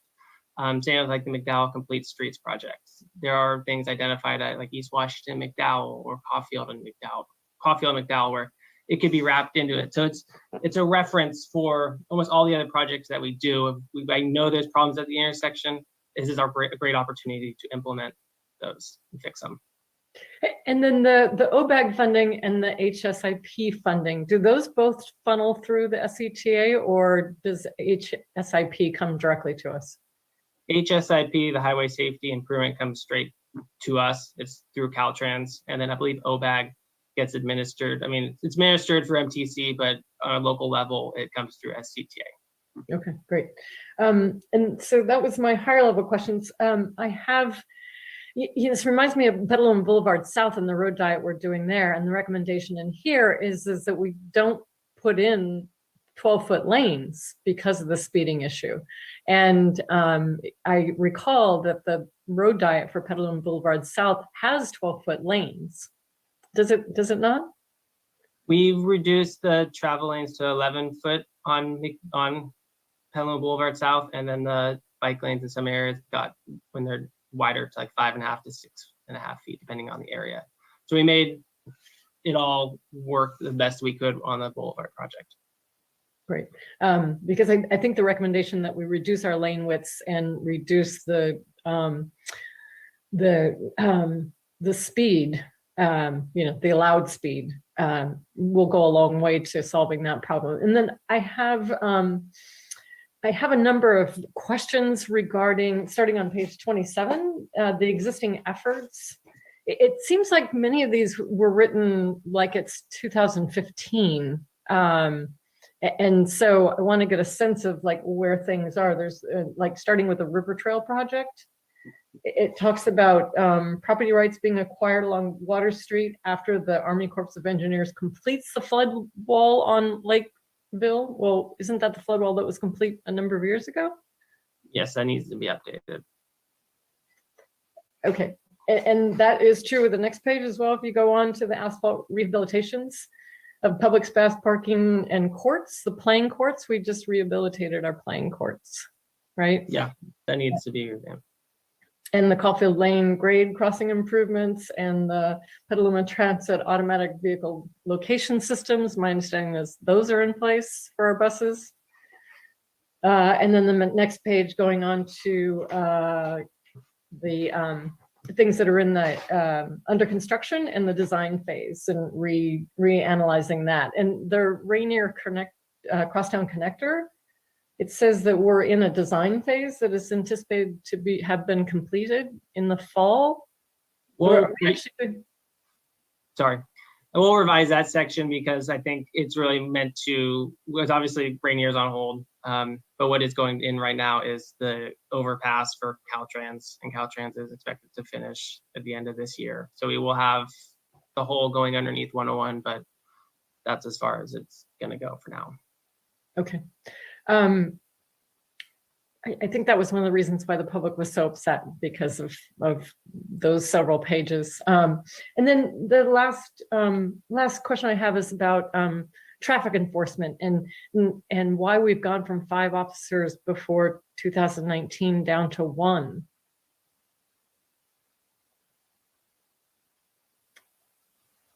I would have to talk to the police department. I'm not quite sure about that answer, but we can follow up and get back to you on that. Okay, thank you. That's a public works question. Right. Okay, thank you very much. Thank you. Councilmember Kosake. Yes, some of my questions got answered with the Councilmember Fisher's questions, but early on in the presentation, there was a mention of distraction. And then, you know, and maybe I missed it, wasn't reading fast enough. Seemed like, you know, that was never mentioned as contributing to any sorts of accidents. And I am aware, you know, in at least one other city's plan that there's a lot more mention of distraction. I'm wondering if somehow our survey didn't ask that question, or you know, it was given less weight, or can you say anything more about that? Jeff, I can, I'm sorry, I can answer that if you'd like. Yes. Yeah, so what's interesting is from agency to agency, police departments categorize collisions slightly differently.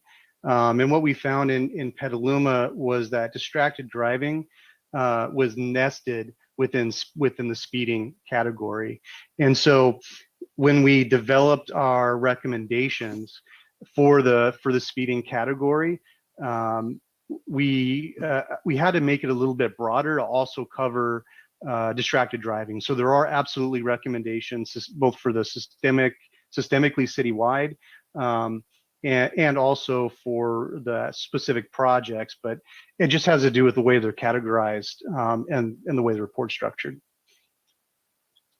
And only, I guess the other is just a comment that, you know, I think a lot of the public comments talk about there seeming to be a little bit, not as much emphasis on active transportation as some other cities have in this plan, as well as I think there was shown by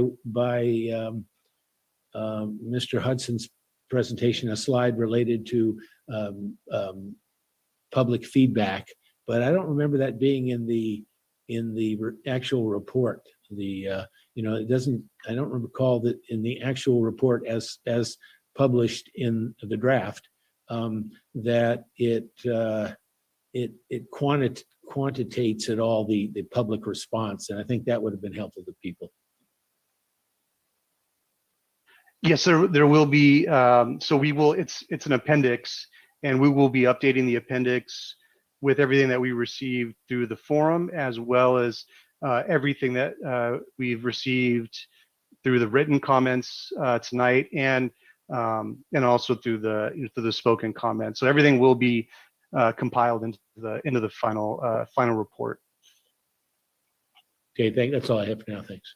Okay, thank you. Vice Mayor Barnacle? Thank you, Madam Mayor. So I dug on the city's website and I found the pages, and I saw that we had a three question survey. How many people filled out that survey? 14. 14 people? Okay, so we've got 14 people that filled that out. There's a lot of dots on there, but we had 14 respondents. That doesn't seem like a good cross section of our community.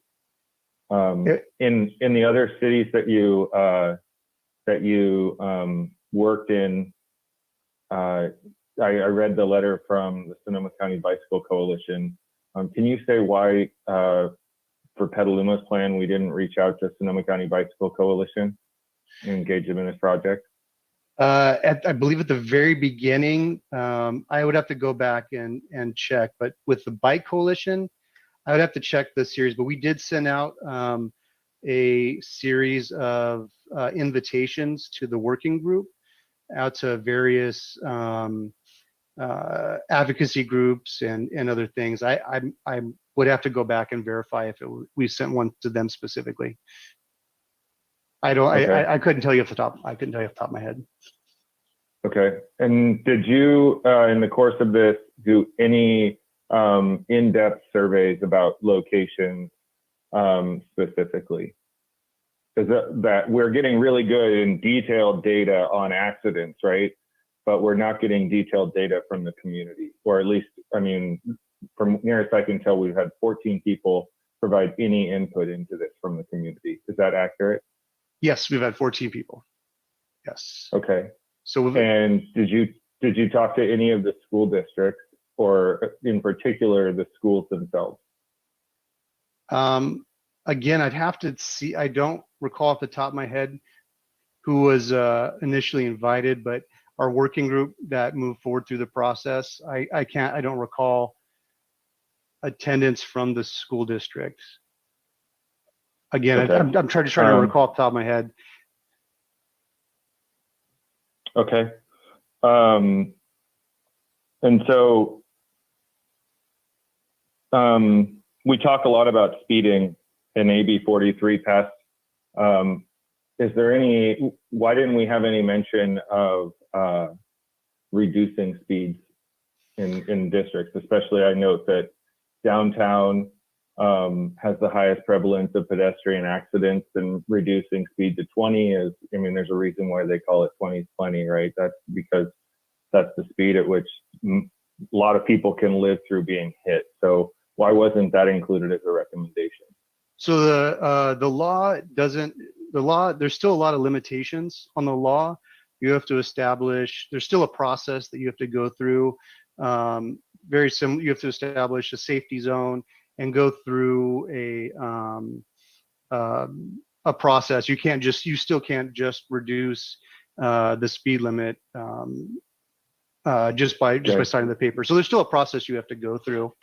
And also right. There's a process to designing a project too. So yeah. I'm asking, why wasn't that process recommended as a measure in our safety plan?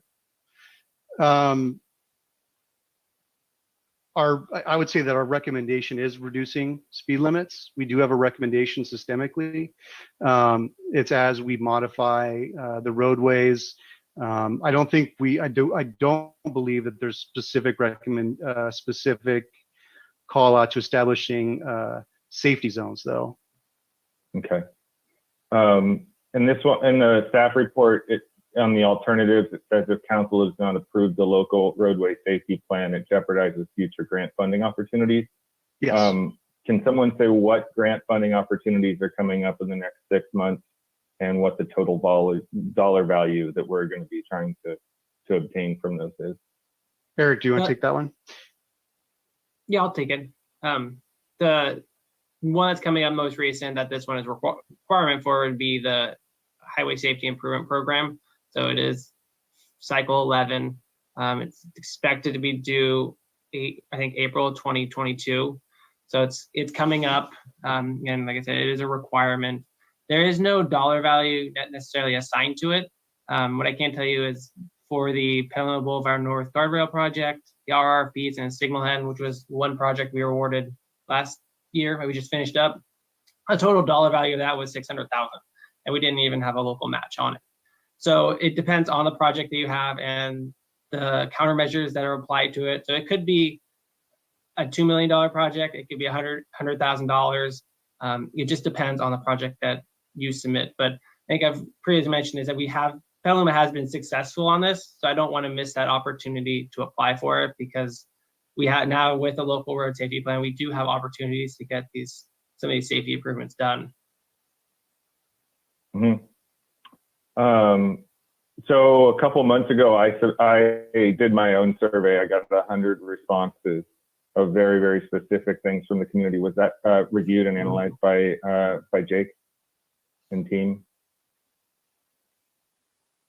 That was not. Okay. And then do you have any sort of a catalog of issues that are submitted by residents through like the Public Works email or anything like that? I guess what I'm seeing is that Caltrans was involved in every meeting, Jake just said, but we've gotten input from 14 of our residents. And I think that our residents are far better gauges of the safety issues in our cities than Caltrans is. No offense to Caltrans. Jeff, can I just jump in? Don't we keep a log, and I know engineering does, don't you keep a log of all the issues that residents spot for us? And I know we keep a log somewhere of that. We do. I mean, we do. We have a log of all the stuff that comes in, goes out for our public input. And a lot of that information was provided to Jake's team, GHD, and implemented. But also know that the data that we use, I mean, we're using kind of two different data. We're using the data that we get from the police department, which is the software they call Crossroads. So if you hear me say Crossroads, it's basically Petaluma's police department's database that holds all the accident records. So that's when you see all those red dots, yellow dots, the zone, that's from all the collisions that's from their database. And then on top of that, you layer the public input. So we were using a lot of stuff from like our work order system, where people complain about X, Y, and Z, or have issues with this, that all that information we brought in to it to help analyze the situations. Understood. Thank you. On page 29, it mentions the Safe Routes to School program. Who administers that program? It's usually either a traffic engineer or the city engineer. It hasn't been too much involvement recently, but we do have upgrades to, I think, the Casa Grande Safe Routes to School plan, the Petaluma High Safe Routes to School plan. So there's been some recent updates, but we definitely utilize both those, all the resources when we do our projects, even our development projects, such as Casa Grande is a good example of a development project that utilized a lot of that information from the report. Okay. So I'm going to skip the existing projects underway section, because there's a lot of grammar things under there, and just the way things are written. It feels like the whole section was copied and pasted, not copy edited. On the project recommendations, it sounds like from the letter from the Bicycle Coalition, that it doesn't need to necessarily be driven exclusively from accident and collision data. Or what are the limitations or opportunities with respect to these? Like for example, in other communities that I work in, they get hundreds of thousands of dollars for Safe Routes to School, like citywide, and they just define a district and they say we're going to implement safe routes in this 2 mile by 2 mile zone here, and they just get money for that. Are those projects like our citywide initiatives, designating safety, whether we have to designate a safety zone around schools? I'm just wondering, what do we need to do? Because this feels like an addendum to the capital improvement program. more than it feels like something that's comprehensive. And I'm wondering, like, you know, could we get funding for speed reduction, for new signage, for things like that? Could we get funding, you know, for safe routes to school if we put that as a priority? Because it's been a council priority. We made it a council priority. The schools want to work with us on it. We got a letter from the school board president. I'm just wondering, what are the limitations here? Because it feels like the only things that we're looking at are big capital projects. Hey, Jeff, do you mind if I take this one? Yeah, thank you. Yeah, so I would say that there's no limitations that this puts onto the city. We've seen LRSPs that are used as resources to make the applications for ATP grants or other things that don't solely rely on a cost benefit ranking system like the Highway Safety Improvement Program does. This is structured in that way because that's sort of the purpose and goal is to satisfy that requirement. But absolutely, the collision data that's in the report, the recommendations in the report, even if those are out of rank with other ones, we have seen, and you can absolutely use those as justification for those types of projects. And a lot of it's already packaged up and ready to go. You can pull right out of here. Got you. Okay. And then on the roundabout design that was the conceptual design, it seems like we're going to have to underground the utilities to be able to bump that out. And I've heard in the past we haven't been able to. Was there any sort of breakthrough with PG&E about undergrounding the utilities on that, or what was the thinking? I'm just curious about that. If I could jump in real quick, I just wanted to say that some of the detailed analysis of all those things had not yet been completed. This is purely conceptual and design. Would that be correct, Jake and Jeff? And this is not an addendum, not even proposed to be an addendum to our capital improvements plan. So a lot of those questions would be handled in the future should a project move forward or as part of our CIP program. But Jake and Jeff, do you want to address that? Yeah, Jeff, do you mind if I take a shot and then you can follow up? So yeah, absolutely right. There was not a deep dive on these. However, we did look when we were looking at these potential options, we did look for obvious fatal flaws, and we did look at the utility issues at this location. It was a little bit further to the south where in discussion with Jeff, where there were more of the issues with PG&E, and there were at this particular location, there seemed to be more opportunity and a little bit easier to relocate the utilities and then also to work around the utilities. So there's more options here than there are to the south, closer to the bridge. Okay, and then I was a bit shocked to not see Corona overcrossing on there.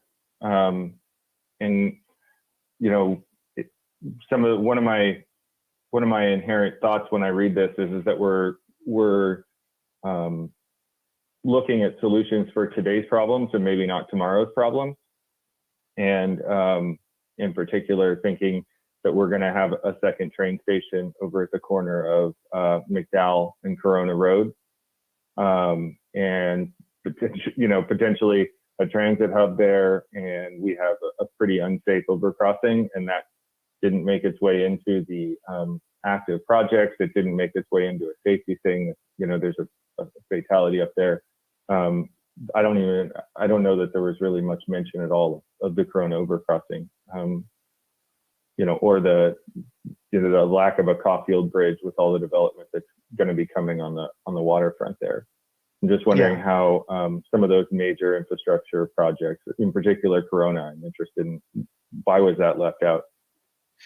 Yeah, so it's exactly as you described it. This is a document for issues now, and this document expires. It has less than a 5-year time span, and it has to be updated and renewed. And then even over the course of that 5 years, the recommendation is to monitor and update the high incident locations.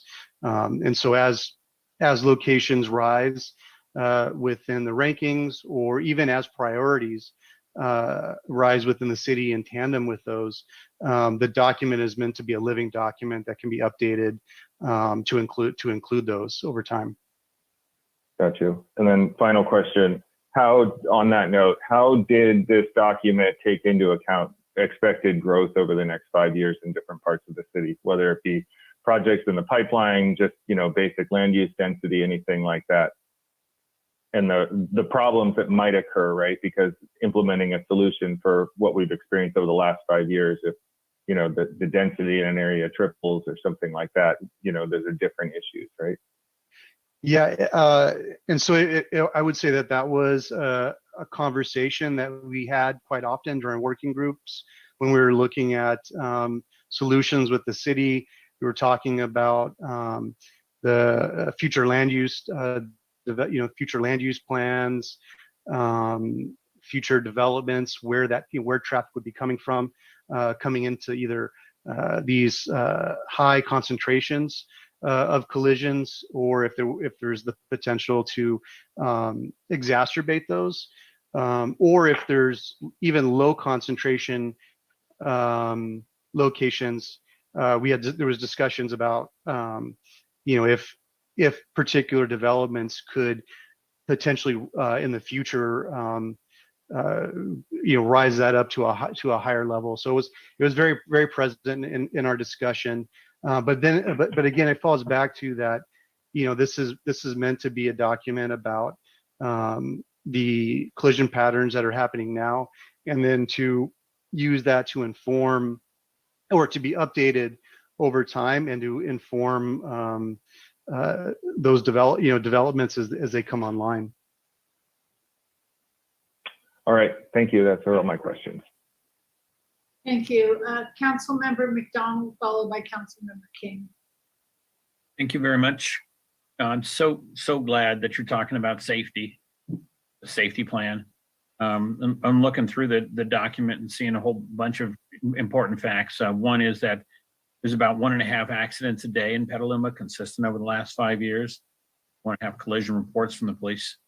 I'm glad to see the total collisions went down nearly 40%, but disturbing to see the fatalities and serious injuries remain nearly identical, and that half the fatalities were pedestrians, even though pedestrians are less than 10% of the data you show. And it's interesting, 7 of the 10 worst car intersections were on the west side. 4 of the 5 worst pedestrian intersections were on the east side. There's just so much realization of what's going on out there that it's very interesting.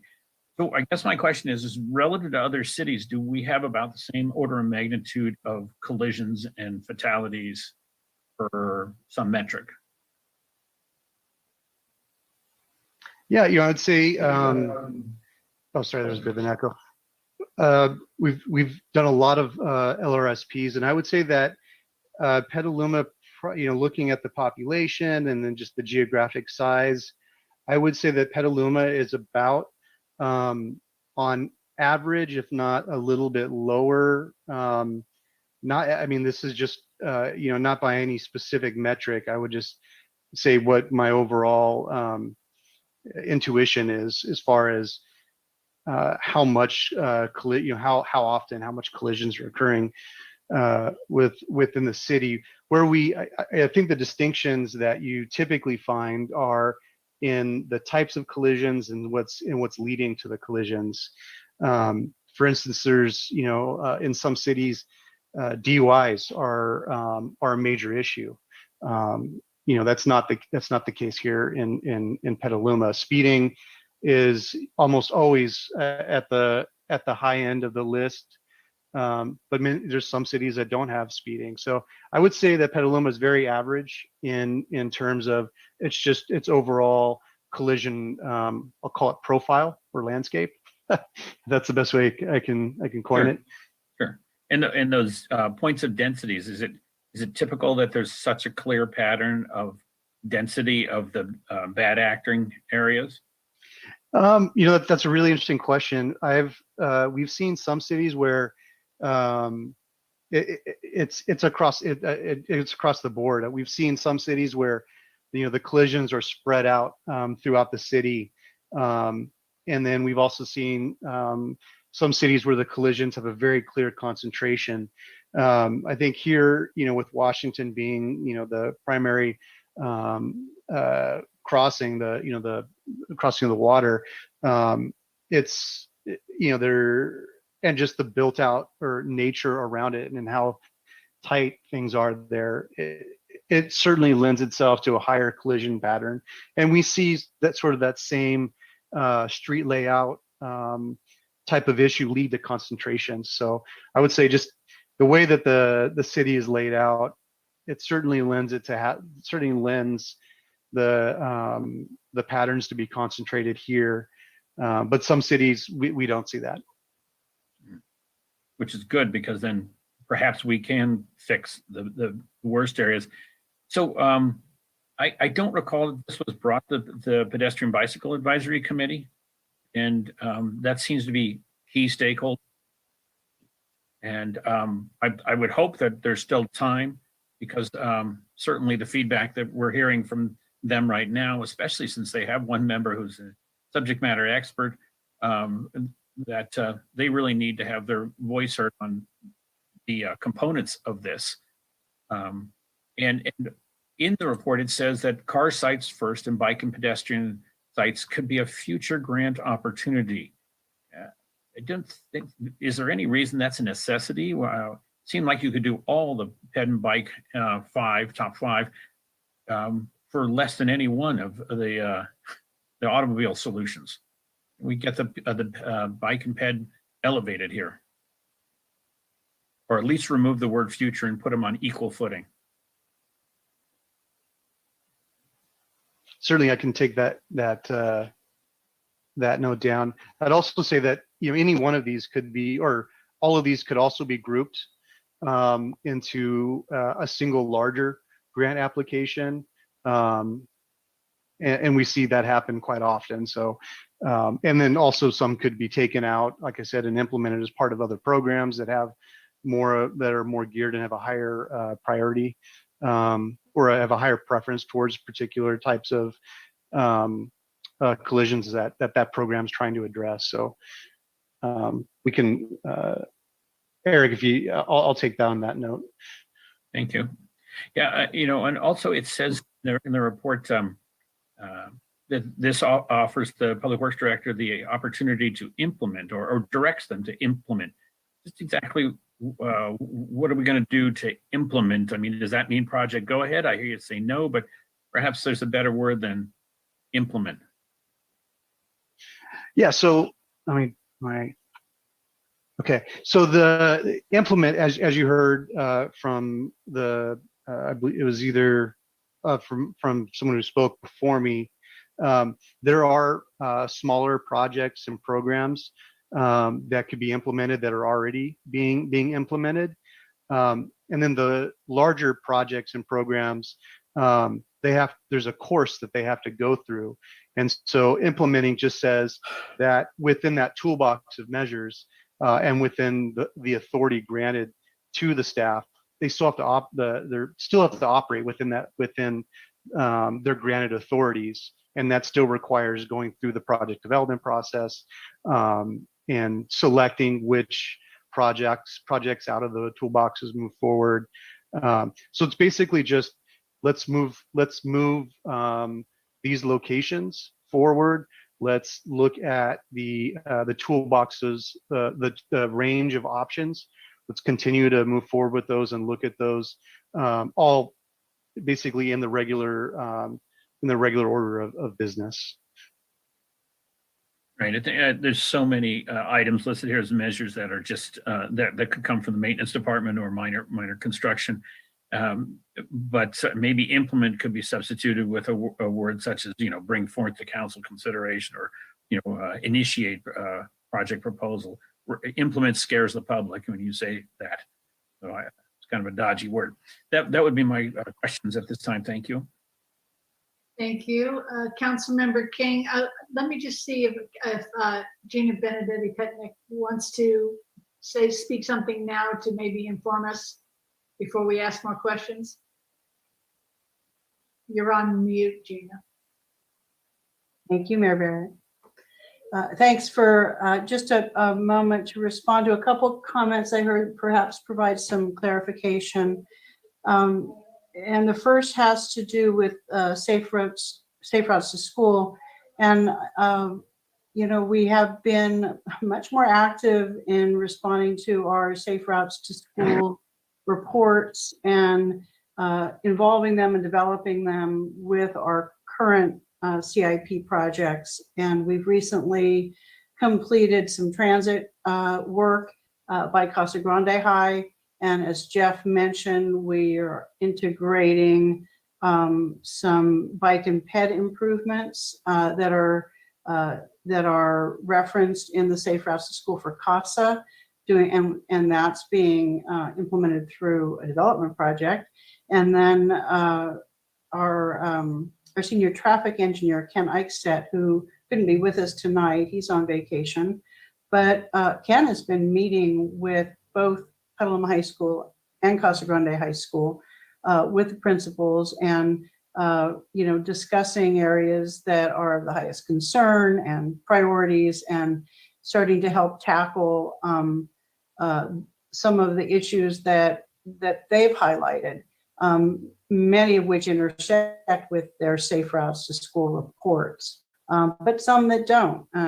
A classic one that we're planning to address with an upcoming project is some D Street crossings. So D Street is so far away from Petaluma High that it doesn't make it in the area of influence for safe routes to school. They don't even consider it, and yet we know that students use that route to get to school, and we know that we have some issues there. So that's something that we're addressing that's even beyond safe routes to school. So I think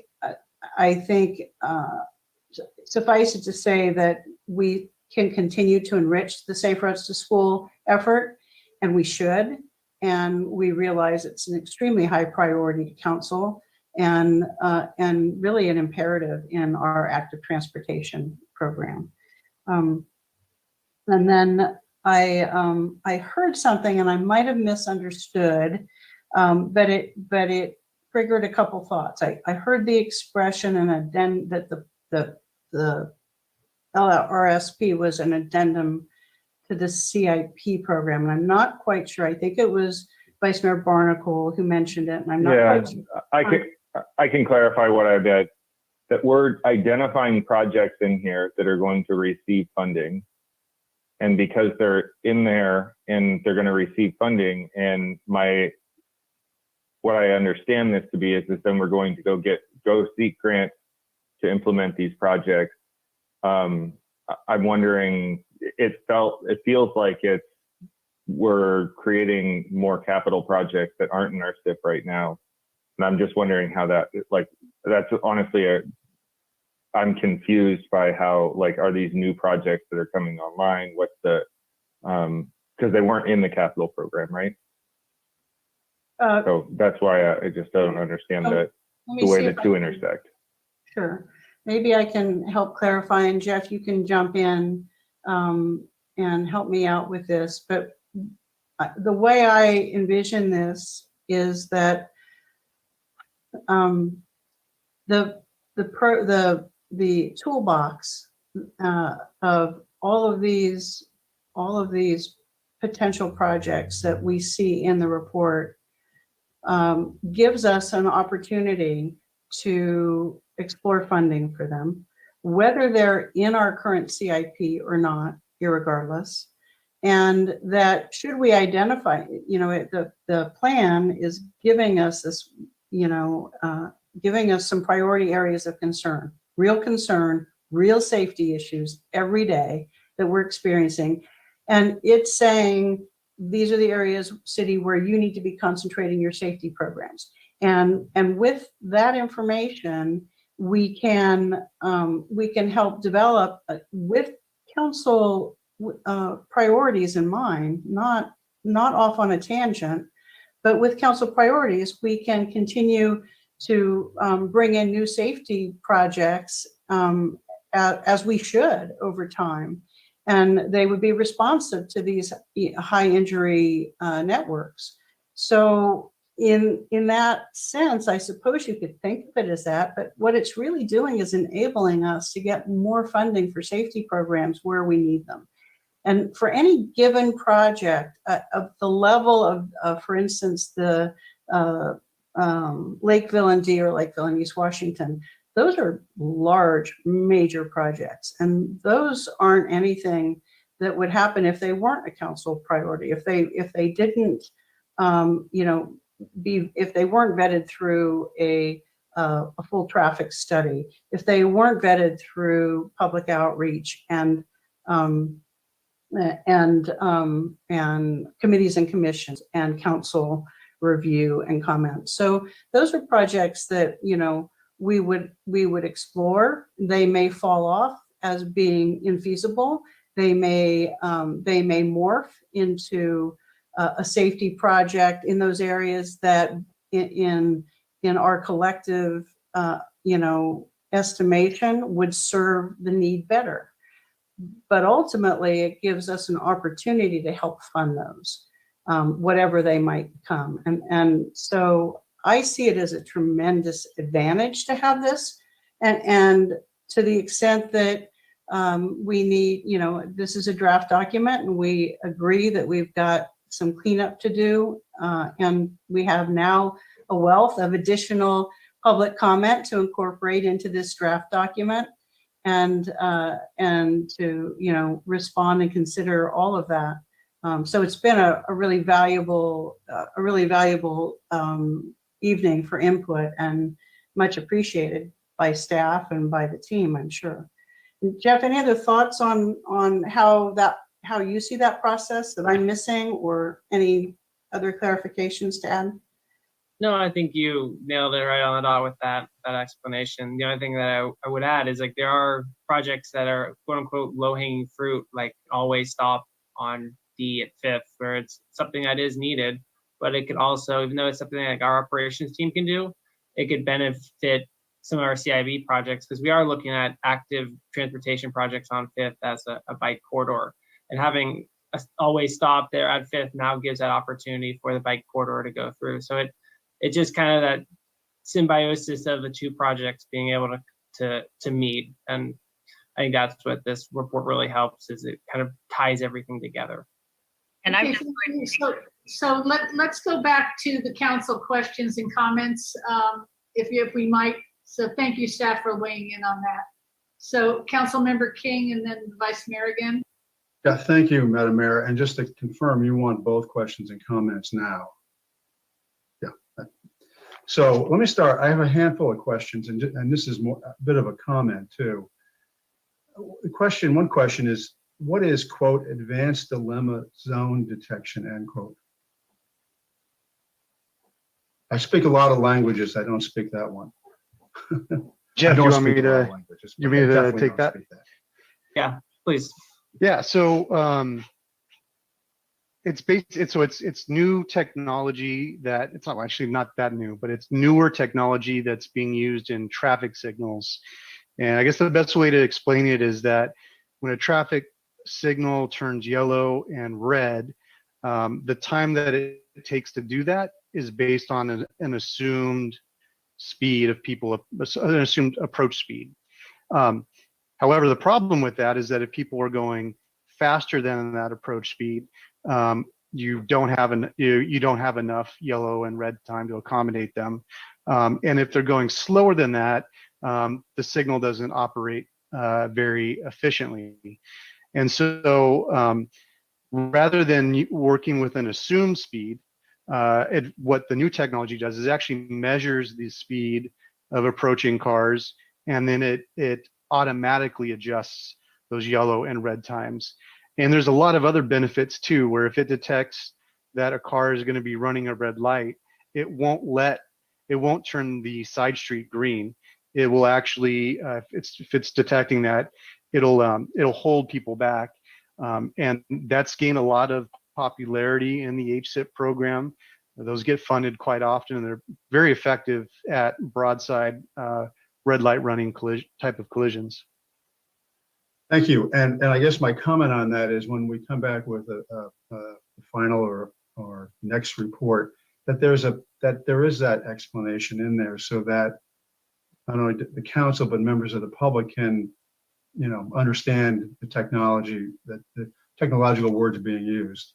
And I'd say the same on something like under the Kenilworth Drive westbound approach, complement road arrow markings with R3-8A posted signs per MUTCD.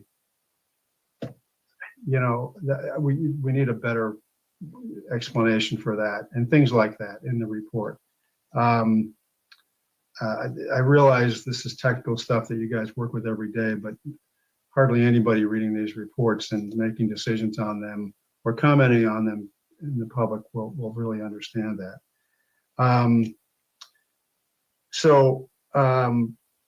Another question on Caulfield Lane in South McDowell, there's a reference to eliminating some parking. Do we know the number of spaces that would be eliminated there? That was not in the report that I saw. I think that's one of those elements where that's going to take a little bit of engineering on city staff to look into it, figure it out, and then where there is public, removing a parking where public outreach is necessary. Okay, well, those are my questions. My comments, I have, and we all received emails, but I think prior to receiving the emails, having read the report, I have some serious concerns about roundabouts at East Washington, Lakeville, and East D and Lakeville. I'm not anti-roundabout. I think they have their uses in various parts of our city. But at this point, if there was a grant application in front of me, it wouldn't be something I'd support. And I want to give you a heads up on that. I don't know what the rest of the council feels on that. And I'm looking at that, I wanted to not be opposed to something like that at the moment, but I'm really having a hard time getting my arms around how that improves pedestrian safety and how that actually improves traffic. I can see more problems coming from it than being solved with it. And I realize that would be a grant application. It's not happening in the immediate future. You're asking for feedback. That's my feedback on that particular subject at those two locations. This is probably less traffic control report, but I would want to see a strong emphasis on speeding control. I support that. The signs that are put up around town are okay. They impact people who drive with a little bit of a conscience. They don't impact the others. However, a police officer on a particular street, connector streets, busy streets, streets that are known for speeding on occasion, doesn't have to be there every day, doesn't have to necessarily be citing people, will slow down traffic for a long period of time. And I think that if we're going to be emphasizing speeding, the biggest fear that people have about speeding is getting ticketed. And the biggest fear about getting ticketed is seeing a police officer. So that would be my comment there. I know this is not really traffic engineering. I do not support DUI checkpoint. I would not support a grant application for one of those. I think what I've seen is that it results in very few DUI stops, but many more registration and license issues being flagged. And I think that has a tendency to impact lower income people in our community in a very bad way. And it's not the intent of the grant. I do support increasing DUI patrols at key locations cited in the report. And the other reason I don't support DUI checkpoints is I know the courts have upheld these. I don't know how they can justify that under the search and seizure elements of the Constitution personally. I just have never understood that. I know it's legal. but I don't support that, and I wouldn't support a grant application. I have a comment about the median at Washington and Keller. I think that's to prevent left-hand turns off of Washington onto Keller in both directions. I think not only would that improve traffic safety, I think, although it's not particularly emphasized, I think it would also help with pedestrian safety quite a bit. And I'm quite familiar with that intersection. It would push traffic down to Liberty, but I've also been, to my observation, of the belief that those turns are much safer than they are at Keller. And I bet this traffic data supports that. As a general comment about either road diets, same comment about parking, I think we need as a community to get specific community input from people who live in those neighborhoods. I think one of the things that happened with the South Petaluma Boulevard Road Dive project is over time, there was a lot of public outreach from the city. There was a lot of negotiation, some buy-in, and we wound up with a project that could be supported by the then council, myself included. So I think when you're looking at presenting any road diet, I hope there's targeted neighborhood outreach, because those are the people who are going to be most impacted by any of that. So that's with respect to Caulfield and St. Francis and Payran, and the same with Casa and South McDowell Boulevard. I would want to hear what those folks have to say. And then the putting a no turn on red on Petaluma Boulevard going northbound. I think one of the things, it's not a bad idea, but I think one of the things that will happen is that traffic will tend to flow back onto First and Second. So that's something to be considered, and what impacts that has on that 4 or 5 block area, because that's not exactly the easiest group of streets to maneuver around. And if it gets congested there, it's just going to recongest East D Street. So those are some general comments. My broader comment is there's a lot of good in this report. It gives me a lot of hope for getting some of our more difficult crosswalks safer, and some of the intersections for traffic a bit safer. So I'll stop there. Thank you. I'm going to skip over you, Vice Mayor, in order to hear Councilmember Healy, and then I'll come back to the Vice Mayor and Councilmember Fisher, because you've already had an opportunity to speak. So Councilmember Healy. Thank you, Madam Mayor. I just wanted to echo some of Councilmember King's comments. I do think this is an important plan. It's going to allow us to compete for grant funding for a variety of projects, and I think a lot of very good projects are called out in the document. At the same time, I think including an option of roundabouts at the 2 railroad crossings is detracting from the public perception of the importance and seriousness of this work. I would not support grant applications for either of those. In particular, one thing that strikes me with the one on East Washington is it necks down eastbound and westbound traffic to a single lane to get through that traffic circle. And I just, maybe from a safety perspective, that's a good thing, but it's not a good thing from a traffic flow perspective. The other thing that I would point out is, and I hope people have had a chance to read David Schoenbrun's comment letter on this. I think maybe Madam Mayor, you were part of the council at the time, but I think I was the council point person when we were seeking the California Public Utility Commission's permission to move our old railroad crossing from Hopper Street to the Caulfield crossing that we have now. You need their permission to touch the railroad tracks. That was difficult to achieve, even with such a worthy project as that. I think these 2 roundabouts have none chance of getting CPUC approval, given their focus solely on railroad safety issues. And my question to staff on this is, can we pass this safety plan with those 2 options removed? Because that's what I would like to see happen.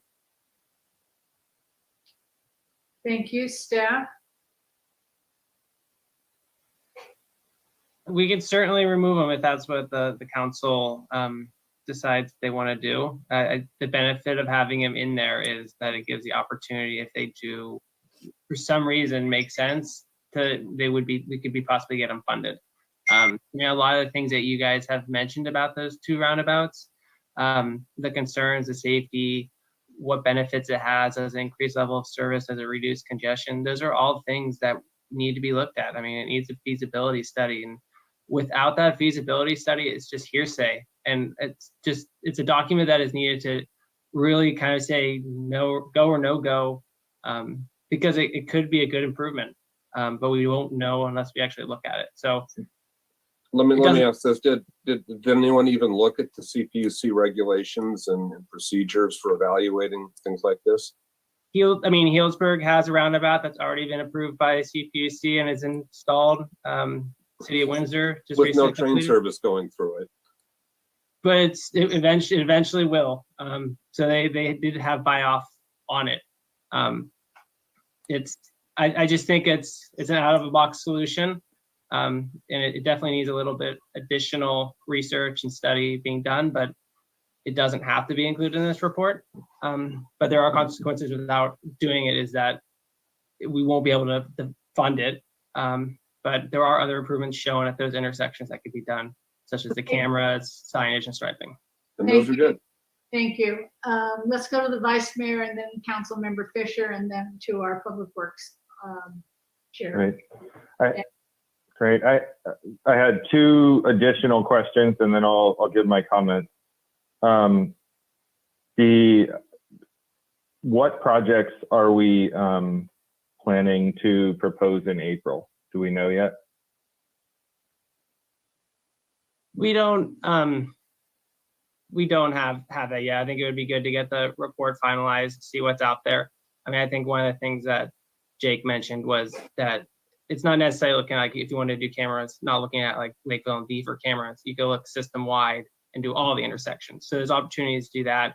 There's opportunities to bundle things to get maybe the Keller Street median plus the cameras or something. So there's kind of creative ways you can be with the grant to get as most you can, because it's based off a benefit cost analysis. So if you group things and look at it in a different lens, you can get more. So we'll get to that point, but I think we need that report finalized before we can. I may like to jump in and just augment your answer there, Jeff, just to say that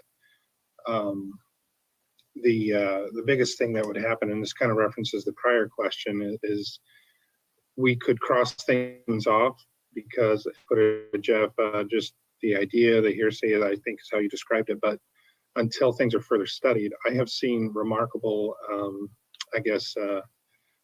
changes in public sentiment. Once, for example, in a roundabout study, you see the animations and the modeling that traffic engineers perform to show the functionality. And I'm sure that was probably all part of Healdsburg's and Windsor's projects to make sure, to do the due diligence to make sure things work. So I just wanted to say that to make sure that we all understand that we're not going to just be throwing things in the CIP or applying for grants willy-nilly. Be very strategic. And once again, we'd want to see projects in the CIP if possible, unless they are more maintenance oriented or traffic camera implementations, which would, of course, I think we could take that to council, and we should take that to council for consideration. Thank you. Okay. Let's go back to our Vice Mayor, and after we hear from Council Member Fisher, we'll go to public comment. Yeah, so my comments on this are,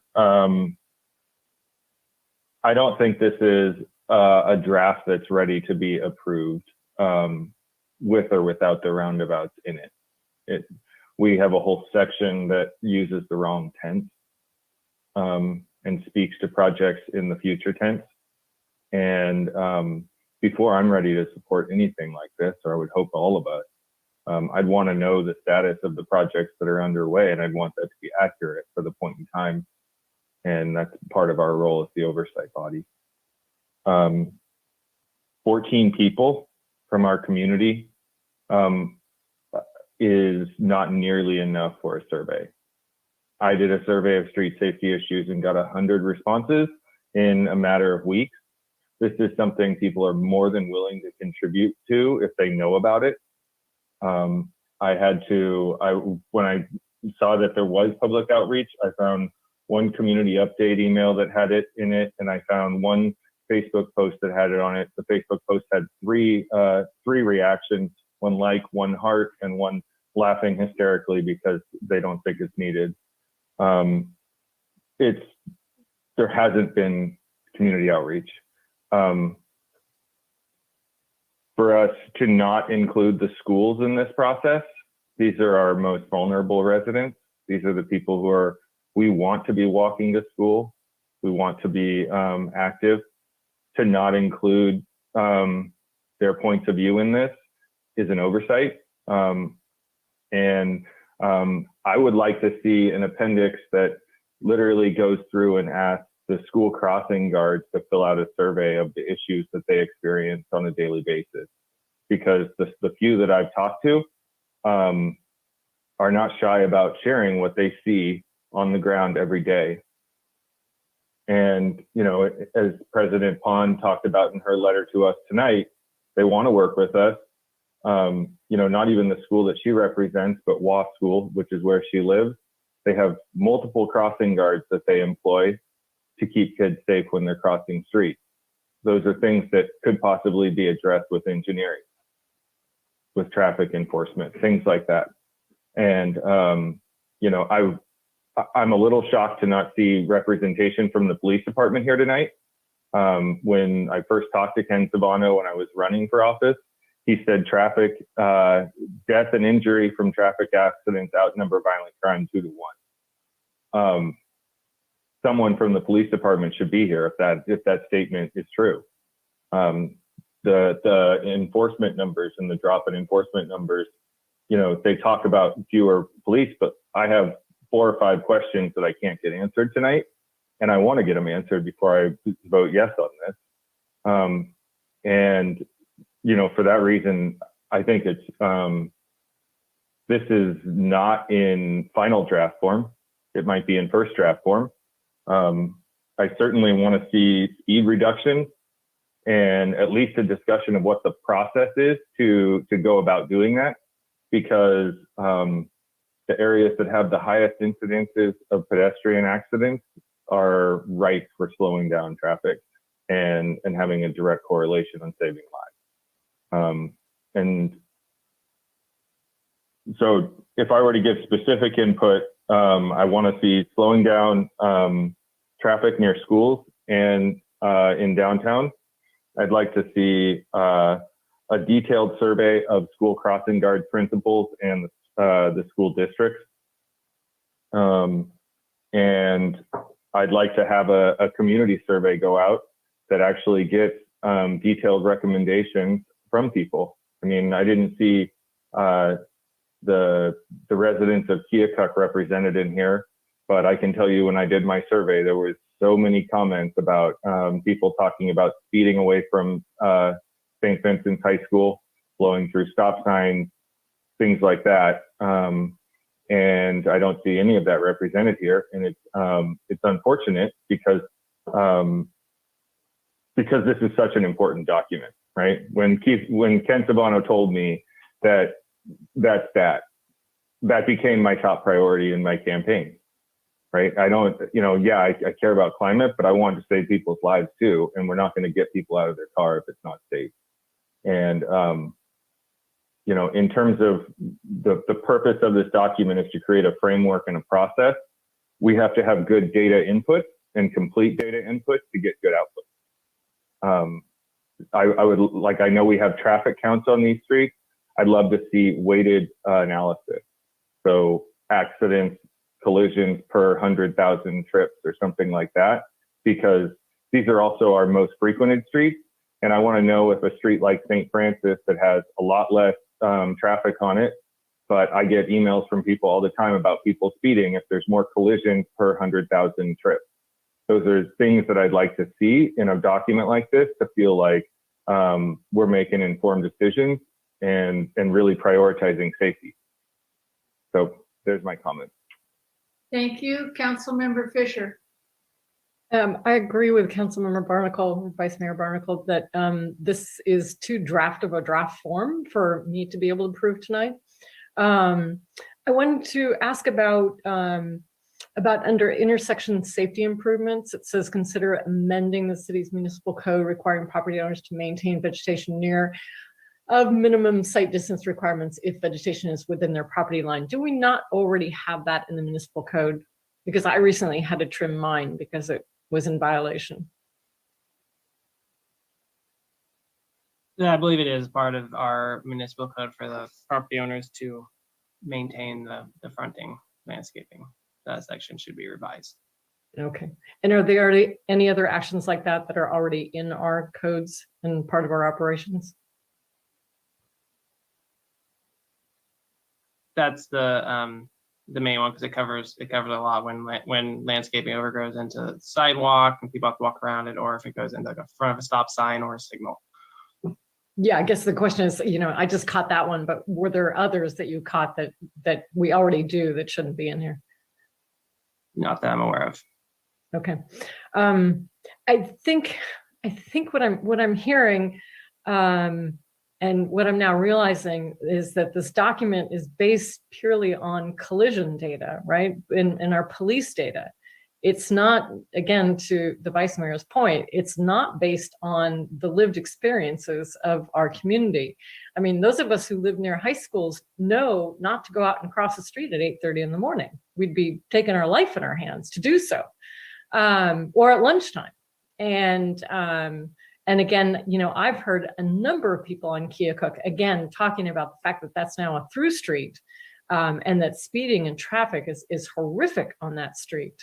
And that's just sort of anecdotal. So I think that more needs to go into this than just looking at our statistics. I think we do need to get more input from the community, and I'll leave that to you all to figure out how that is done. And I would like to leave the possibility of roundabouts on Lakeville in the plan.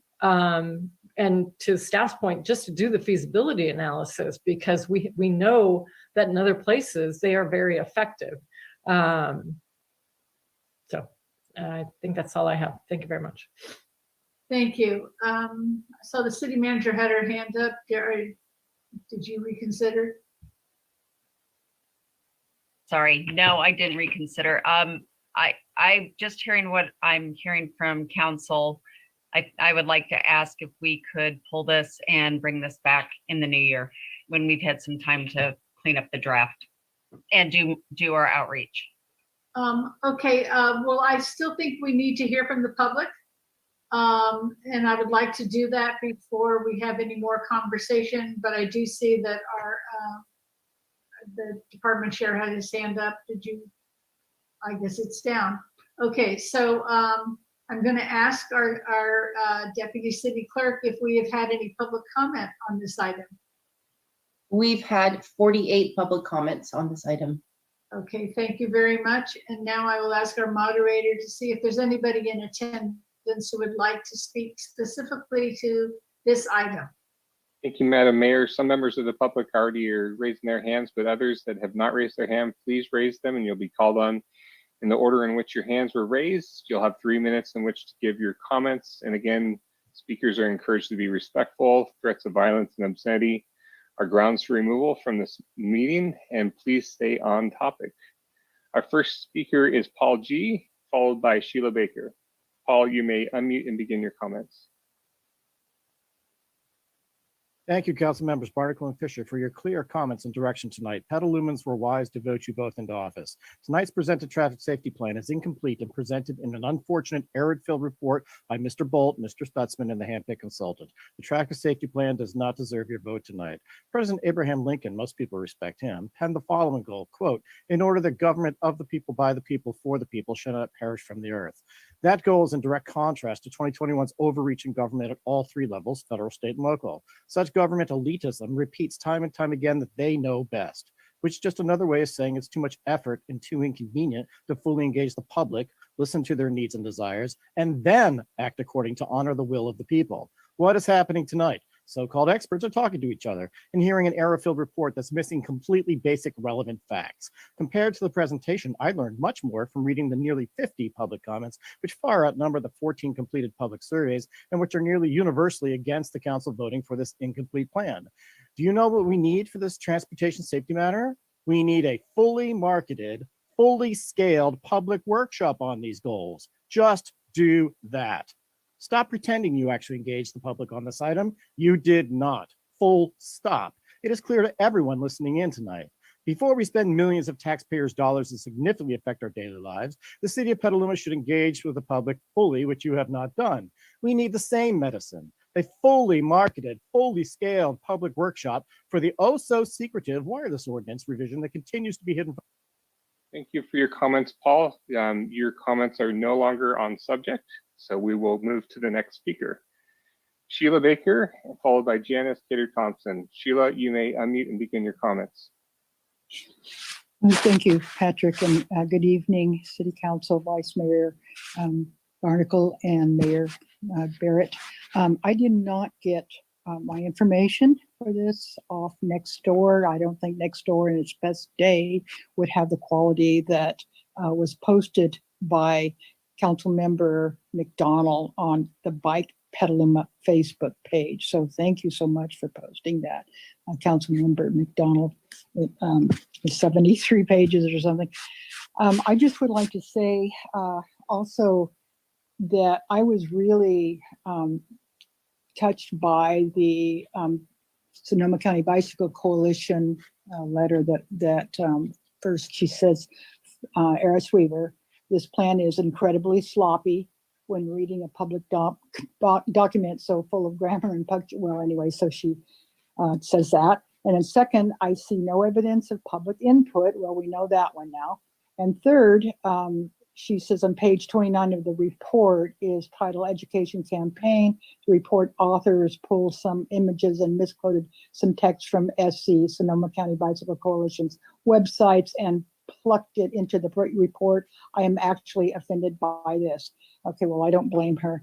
And so the third point that I'd like to make is that the roundabouts, to me, it's the quality, the kind of traffic and the volume of traffic that goes through Lakeville. It is huge, huge, huge trucks, huge, huge, huge buses, just all day long, half the night, just in mass. I mean, just a lot of them.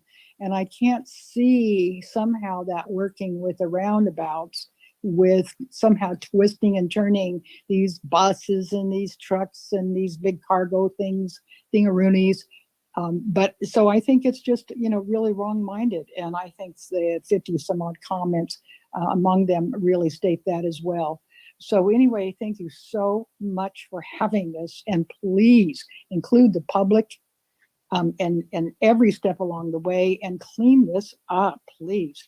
Anyway, thank you so much. I appreciate you all. Thanks. Thank you, Sheila. Next speaker is Janice Kidder-Thompson, followed by Susan Kurtz. Janice, you may unmute and begin your comments. Thank you, Patrick. So I really did feel like this report was fairly sloppy. I am kind of surprised to find out only 14 responses, and yep, Barnacle received 100, and those were not even looked at as far as a survey. I really think it's important that the city work with the schools specifically, but when you're looking at this, you need to look at Maria Drive, where Loma Vista Immersion School is. You have Lucchese Park there, you have a school, and then you have the Boys and Girls Club, and that road is extremely dangerous. So I want to speak out for the east side. And the other thing is, as far as the roundabouts, I want to see the pros and cons. I'd like to see if you could have one there or not. I'm not opposed to roundabouts, but I have concerns. And as far as the utility lines from the D Street Bridge to Lakeville, I've talked about this before, and I've asked the question, has the city actually talked with PG&E? Can those lines be undergrounded?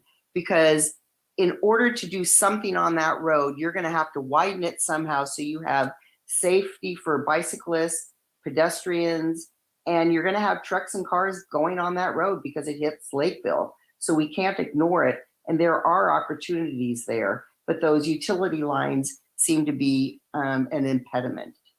As far as why Corona is not in this plan, I talked to the city manager. She assured me it's in the CIP, even though it's not in the general plan. So when are we going to have a crosstown connector discussion? I think that's really important and it's way overdue. So, and then the other thing is, safety is really the name of the game. And I think you need to have the public input.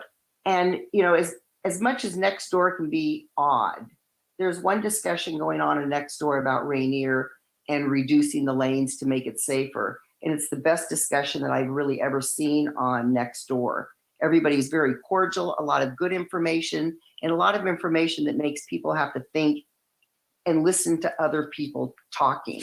So sometimes there is a benefit to next door, and this happens to be one of those subjects. I really feel like I appreciate that the city manager says that this document needs to be cleaned up and needs to come back to the city council, and public input is so important. And there's a lot of public input that I'm reading, but I don't know why it's not getting to the city. So there has to be other means to get that communication. Thank you. Thank you for your comments, Janice. Our next speaker is Susan Kirks, followed by Taryn Obaid. Susan, you may unmute and begin your comments. I have a few comments. I wanted to support all of Vice Mayor Brian Barnacle's comments this evening. I believe they probably resonated with almost everyone from members of the public who are listening to this agenda item. I also wonder why Corona is not in this document. And I did read the public comments that were submitted. This is a topic that's very important to Petaluma community members. And Ms. Pond's 3 children were struck at an intersection at Corona. And I just don't understand how the city public works department puts together a document like this and brings it forward in the form that it is this evening. And I definitely agree that Corona should be within the document. Safety is the community's priority. And I also would like to say this kind of goes back to the city council's goals and priorities. You just have too many of them. I just think that especially related to traffic and road issues, if you as a city council identified 10 to 15 priorities in each area and really had a focus with quality work going into that and always having community input and outreach, the city would perceive that things get done better. The community deserves it. And I also would like to say this, to me, in terms of the process related to this agenda item, this also goes to diversity in city hiring practices. We need many more Black, Indigenous, and people of color hired in the Public Works and Utilities Department. We need a much more holistic process than what I'm observing tonight and usually observe. And I appreciate that everyone who's going to make a public comment tonight really has something substantive to contribute to this particular item. And I just want to say thank you to everyone who has been listening and who certainly will be willing when the community does have the opportunity to give more input. Thank you. Thank you, Susan. Our next speaker is Taryn Obaid, and I should mention that she emailed the city clerk in advance to cede her time. So I believe, Taryn, you were going to have your husband come on and cede his time. Is that correct? I'll allow you to speak. Yeah, do you want to talk to him? Yes, please. Hi, good evening. This is Ahmed Obaid, and I'd like to cede my time to Taryn Obaid, please. Thank you. Thanks a lot. Okay. Go Okay, ahead, hi, Chair. thank you. Thank you. When no public workshops are held, it's really a challenge for the public to understand what this is, and add to that a staff report that recommends that the city council adopt tonight and authorize the public works full authority tonight. And if the city council doesn't vote yes tonight, $10 million or $8 million recommended to be on some non-pedestrian and non-bike projects. That's concerning to the public. And when it's supported by poor data or a lack of data, that is a monumental concern to the public. So what are we to do when there's no public outreach? Public outreach is necessary, and not doing it is not a good idea. And the city would do well to view the social media surge in the past few days on this topic as a very valid evidence that there's been insufficient public outreach. Okay, so one thing I want to say is no one wants Rainier in here at all. We are sick of the lies, and the recommendation says approve this plan and give full authority to public works. So is this for funding? I think we need to stop saying, as this report says, that Rainier will happen. It's been over 50 years. It's a climate change disaster. Can we please take that out? So I don't think the plan is ready for approval tonight. I don't think that the big ticket $1 million grants would solve our problems, given that we need to slow cars the heck down. We need to do everything, reach for the stars and tackle the speeding. That is our biggest problem. If that's not addressed in these big ticket $1 million recommendations, I think that's a huge miss. The Caulfield connector should be an option. And it would certainly alleviate traffic at both of those Lakeville intersections that they're proposing roundabouts for. And it would also have a benefit for bike and pedidus accessibility for both southwest and southeast Petaluma. It's really needed. What about the Corona overpass? So bikes are safer there. Spending nearly $8 on roundabouts for the public is a non-starter. And however that gets expressed on social media, I hope that you can interpret the conclusion. We're not into it. We don't want it. My biggest concern with this plan is quality. There's no representation of public outreach, public input. 14 people is not a data set. By the way, I'm a market research expert. I've done huge international studies with complex data sets, pending all sorts of data, including proxy data for data that doesn't exist and modeling. This is probably the poorest market research and data analytics that I've ever seen.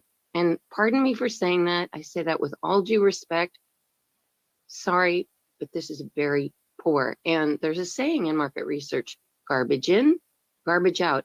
And when we are trying to make decisions to keep our people safe on the streets and to spend millions of dollars of taxpayer money wisely, we need to do market research right. There's no integration of the 2020 traffic study that has speeding and traffic counts for our major roads.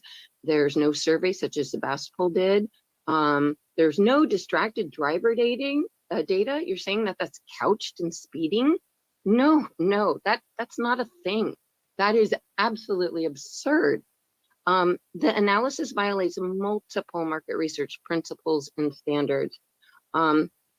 Speeding is entirely ignored, but can't all officers ticket speeders? We had less than one speeding ticket per day in 2019, the last reporting year. I think that's a problem. And I don't think that it builds trust when you say that you notice the public by on the eve of Labor Day weekend at 8 p.m., put out a community email and bury this project. And even at that, people would have to click through a link to another link to yet another link to get at anything substantive. And the same thing with the December 8th tentative agenda. I don't think that's the spirit of Petaluma. It doesn't build trust. And COVID cannot be said as a reason for this 3-month delay. The due date isn't even until April. To say that the staff is overworked or couldn't do it because of COVID doesn't make sense to me, because Public Works has put a lot of time and resources into trying to relax our floodway to benefit big developer hazard land up there north of the Petaluma flood wall. Okay, so they have time for that. They have time for lots of other things that I won't go into due to time. But why the rush? Why the rush and then say that they have to do it tonight? And then now you show up and after you see all the public comments and you say, oh, well, we'll wait on this. Really? Because in the recommendation, you said that the consequence for not voting yes tonight was that there would be no grant funding. Of course, the public is stressed about this. Of course, we show up on social media.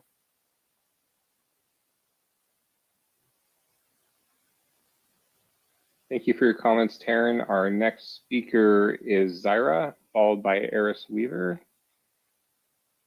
And there we go. And Zyra, you may unmute and begin your comments. Hey, good evening, everyone. I just was going to echo actually what Susan Kirks had mentioned, and because that's something I was going to point out. For starters, I wouldn't say that it's great to have community input at the very last minute. We need more transparency on how community outreach, because again, 14 is unacceptable. It's too bad that the survey that Vice Mayor had 100 was not included in this report. And again, when hiring folks, representation matters. I remember, not to mention language access, how much of this did the department provided in Spanish or in possible other languages? There was also an article that came out on August 4th that I remember reading. And again, it emphasized the process of changing traffic lines is tricky and involves community engagement, gouging if neighborhoods are okay with potentially losing parking or narrowing the flow of traffic along with engineering work. Again, I think what's lacking here is the public input, and I really want to emphasize language access. So if you want community outreach, please take a look at our Latinx folks as well and make sure that this is also done in Spanish. It just feels like what was priority was the deadline of the grant at the community's expense. Consultant didn't do their homework. I do appreciate council's questions, but again, public engagement was lacking. 7 out of the 10 intersections that you addressed were on the west side. Again, east side of Petaluma is not always represented. There is more than one school district in Petaluma, so stakeholders should also include other districts within city limits. So for examples, Old Adobe Union School District, schools like Sonoma Mountain, Miwok, La Teresa, Loma Vista. Safety around our schools should be a priority, and there needs to be more east side voices. So the current report that's been done, I too don't think it should, and I appreciate a city manager saying that it's going to be pulled, but those are my thoughts on that as well. Thank you. Thank you for your comments, Zyra. Our next speaker is Eris Weaver, followed by Jerry Wilkinson. Eris, you may unmute and begin your comments. Thank you. I'm Eris Weaver. I'm the Executive Director of the Sonoma County Bicycle Coalition.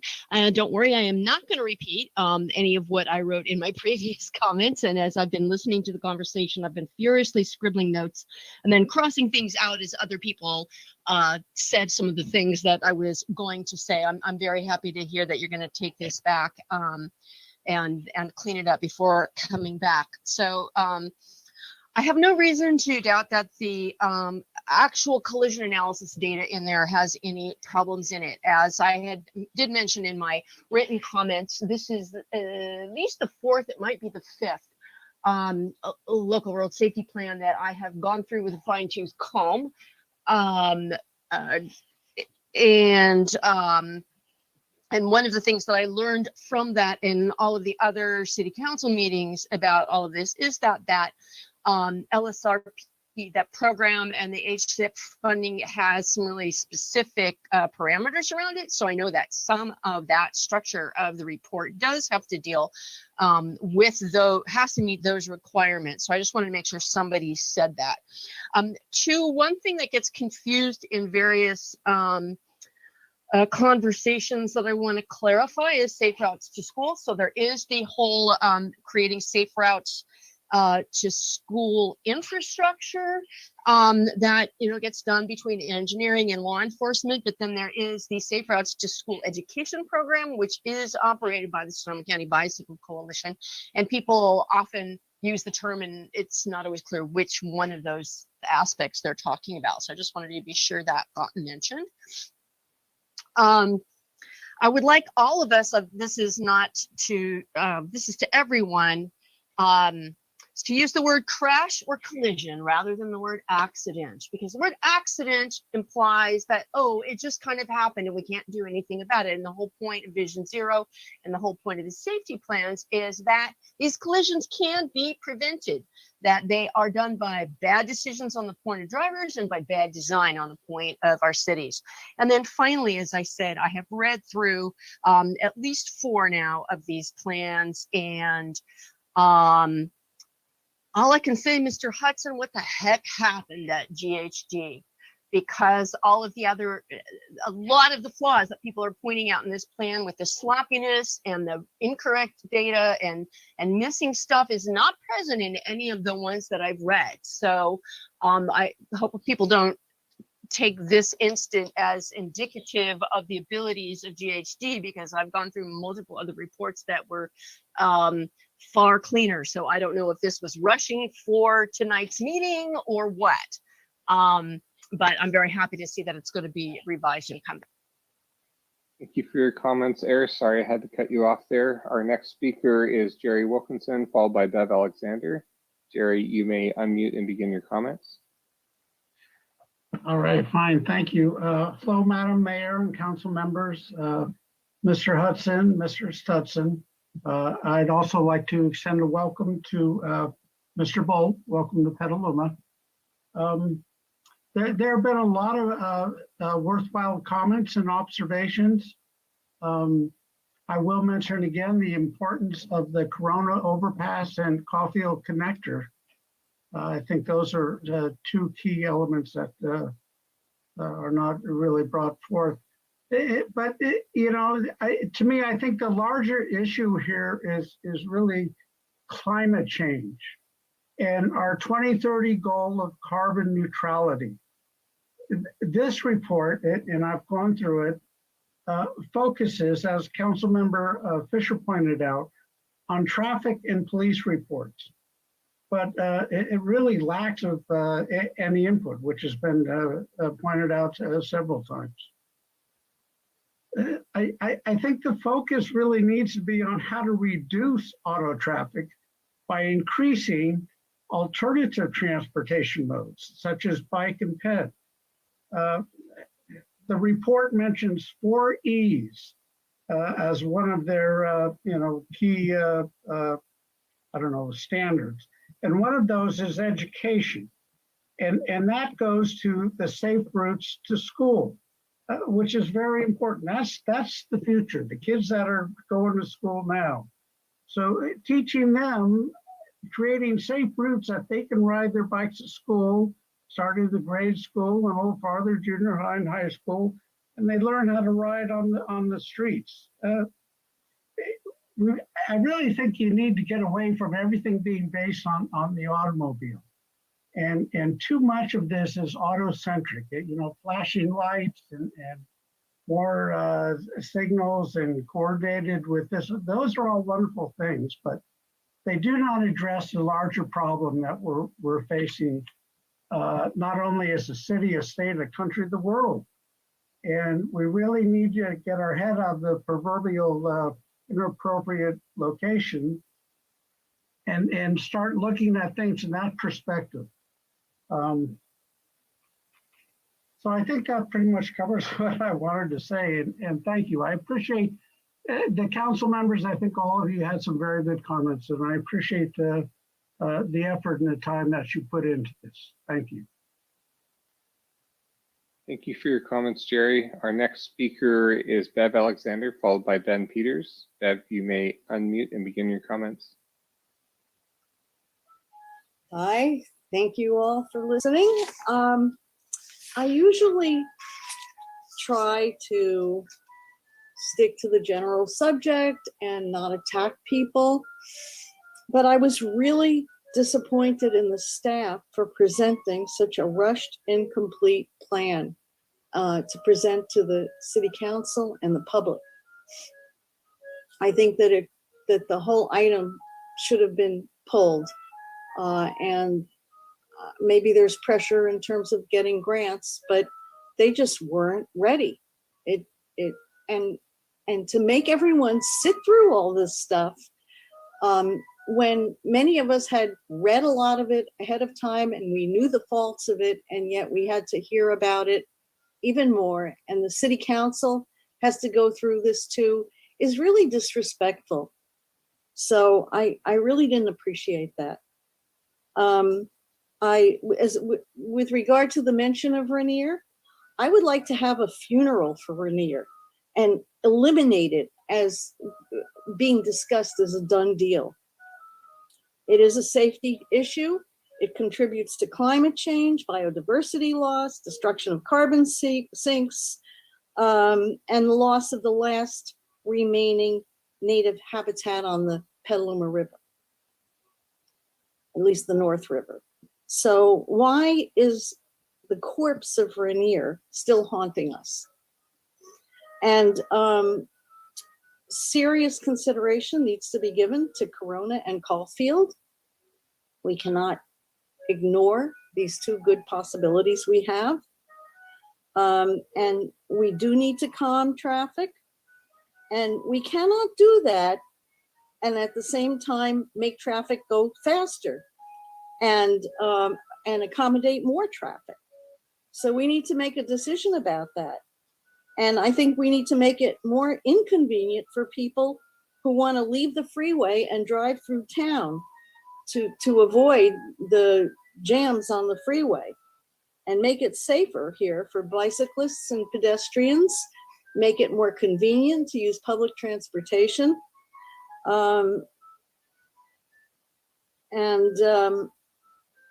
Yeah, that's about it. I mean, the town should not be a substitute for the freeway. So I guess that's about it. Thank you. Thank you for your comments, Bev. Our next speaker is Ben Peters, followed by Dwayne. Ben, you may unmute and begin your comments. Good evening, everyone. I want to echo all of the substantive comments so far. I want to highlight a couple things. The first, in looking at the staff report from the October 2020 meeting, where this professional service agreement was executed, I'd like to note that this contract terminates on January 1st, 2021. I'd like to thank staff for working hopefully diligently in the remaining weeks of the year to correct all of these issues that have been identified. The deficiencies, I would say, are subject to item 14 of the professional services agreement, where the standards of performance have not been met by the contractor. The city had a budget of $78,000 for this particular report. Judging by the public comments, I think the public would be very dissatisfied to hear that the money has been spent and the contract is subject to expire. And hopefully we get a actual professional quality report with this public expenditure of funds. Also looking at the scope of work task items, a few of the deliverables from the professional services agreement have not been met. And so I'd like to ask GHD to please bring in their senior staff in a high priority to correct their mistakes. I would also like to invite the members of the public listening tonight to attend the next Sonoma County Transportation Agency meeting, where you can make a public comment about your satisfaction related to GHD. I'd also like to note that GHD may be busy with all of the coal export terminal projects that they're working on. It is an Australian company previously working on the Adani project, and while they were able to successfully extricate themselves from that project, they still have their hands in some dirty projects. So again, this report does not meet the standards of professionalism that has been requested by the public and is memorialized in the contract that was subject to the October 2020 staff report. Now, recognizing that the contract will be terminated. Thank you for your comments, Ben. Sorry I had to cut you off. Your 3 minutes was up. Dwayne is next, followed by Veronica O. Dwayne, you may unmute and begin your comments. Thank you very much. When I first read this, I was tempted to thank Mr. Hudson for the work on the highest incident locations and the improvements required. But I had slight misgivings about the methodology here, because it seems to me that vehicle miles traveled should be included as part of the analysis. That is, for example, a road that has 5 times as much traffic and has twice as much accidents, it was the wrong word, collisions, is possibly not the method for looking at it. That possibly the one with less mileage, but a lower number of collisions. I would suggest, for example, North McDowell had 2 deaths, and they have lots of traffic. Corona had 1 death, and it would have far less traffic. Which one is more? Which one is should be worked on first? Not that both of them should not be arranged.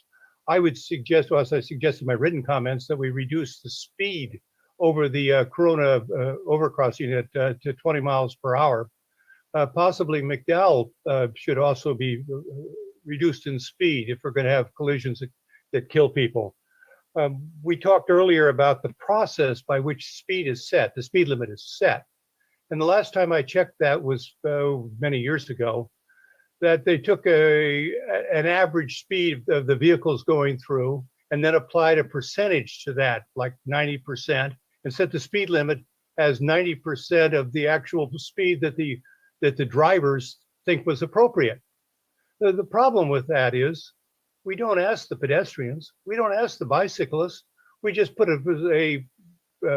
markers across the road and measure the average speed.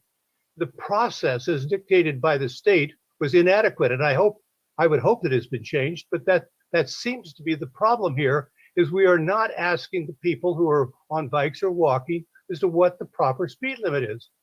When they asked the people of Paris decided that the correct speed was 18 miles per hour for the whole city of Paris.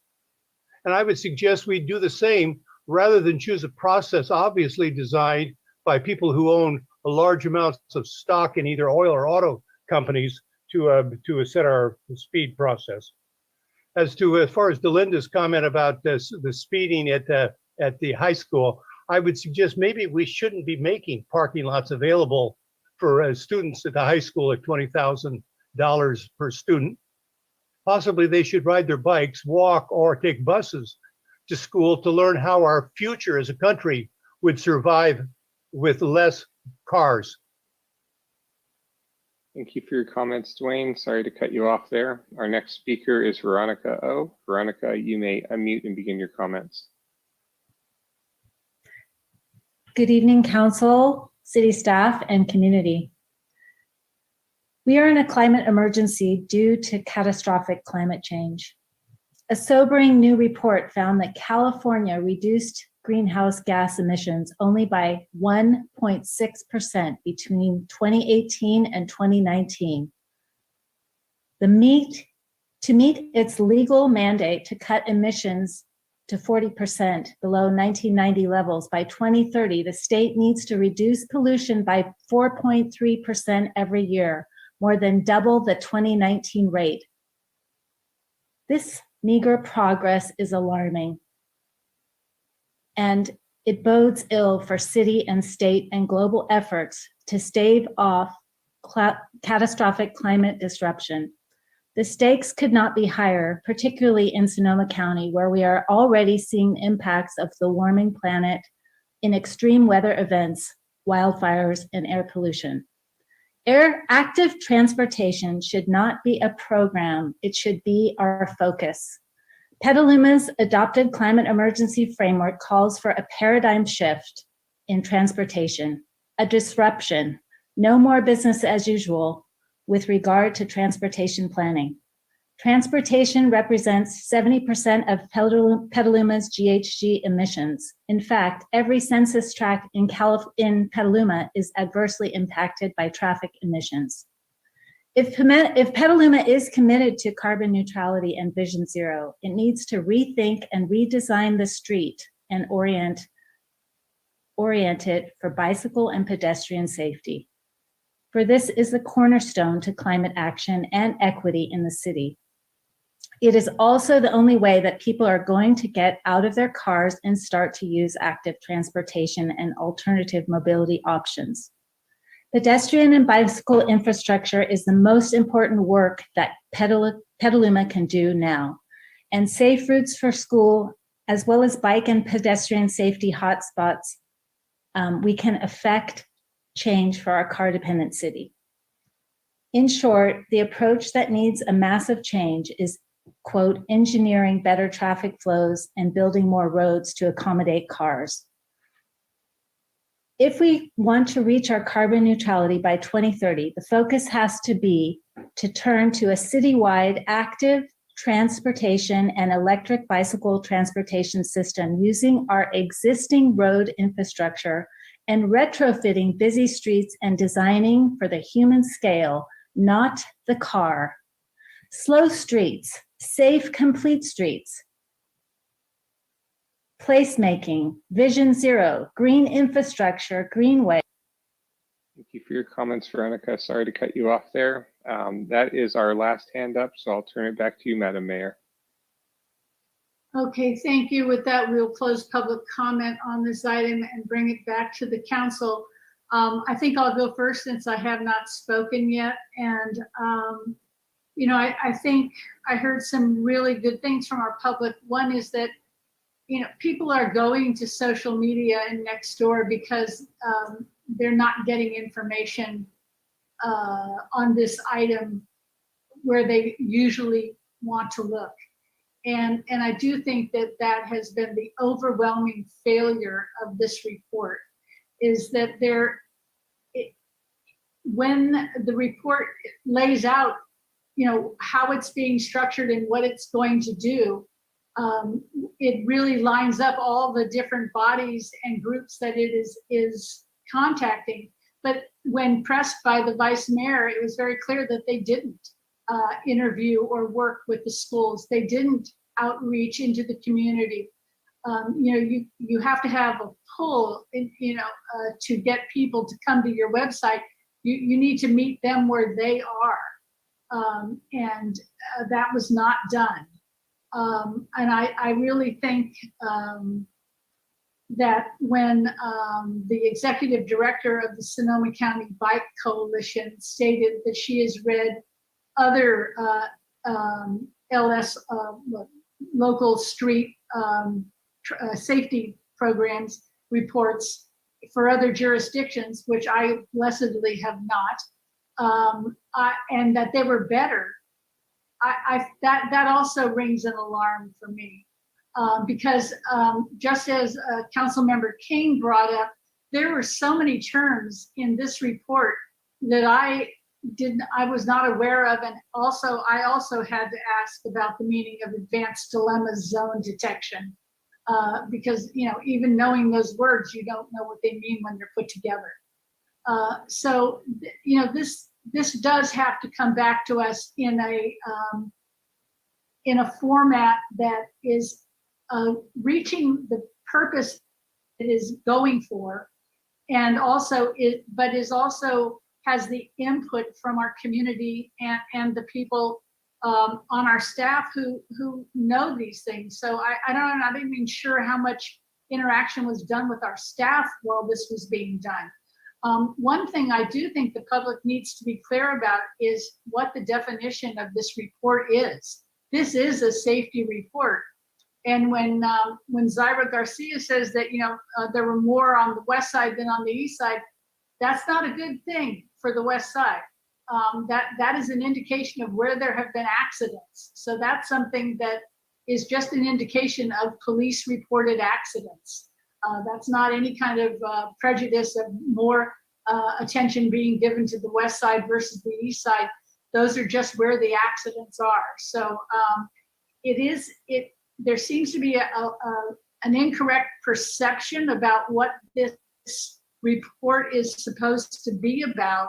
But even in terms of being a local street safety report, it is really missing its mark in terms of what it is that Petaluma stands for and how we want to look at that issue. To respond to Vice Mayor Barnacle that getting traffic speed limits lowered is a really complex and difficult process. I know that's true because I've asked those questions in the past myself and found out how difficult it is. But it certainly is not more difficult than building a roundabout on any street. So if we're willing to look at one, we need to look at this from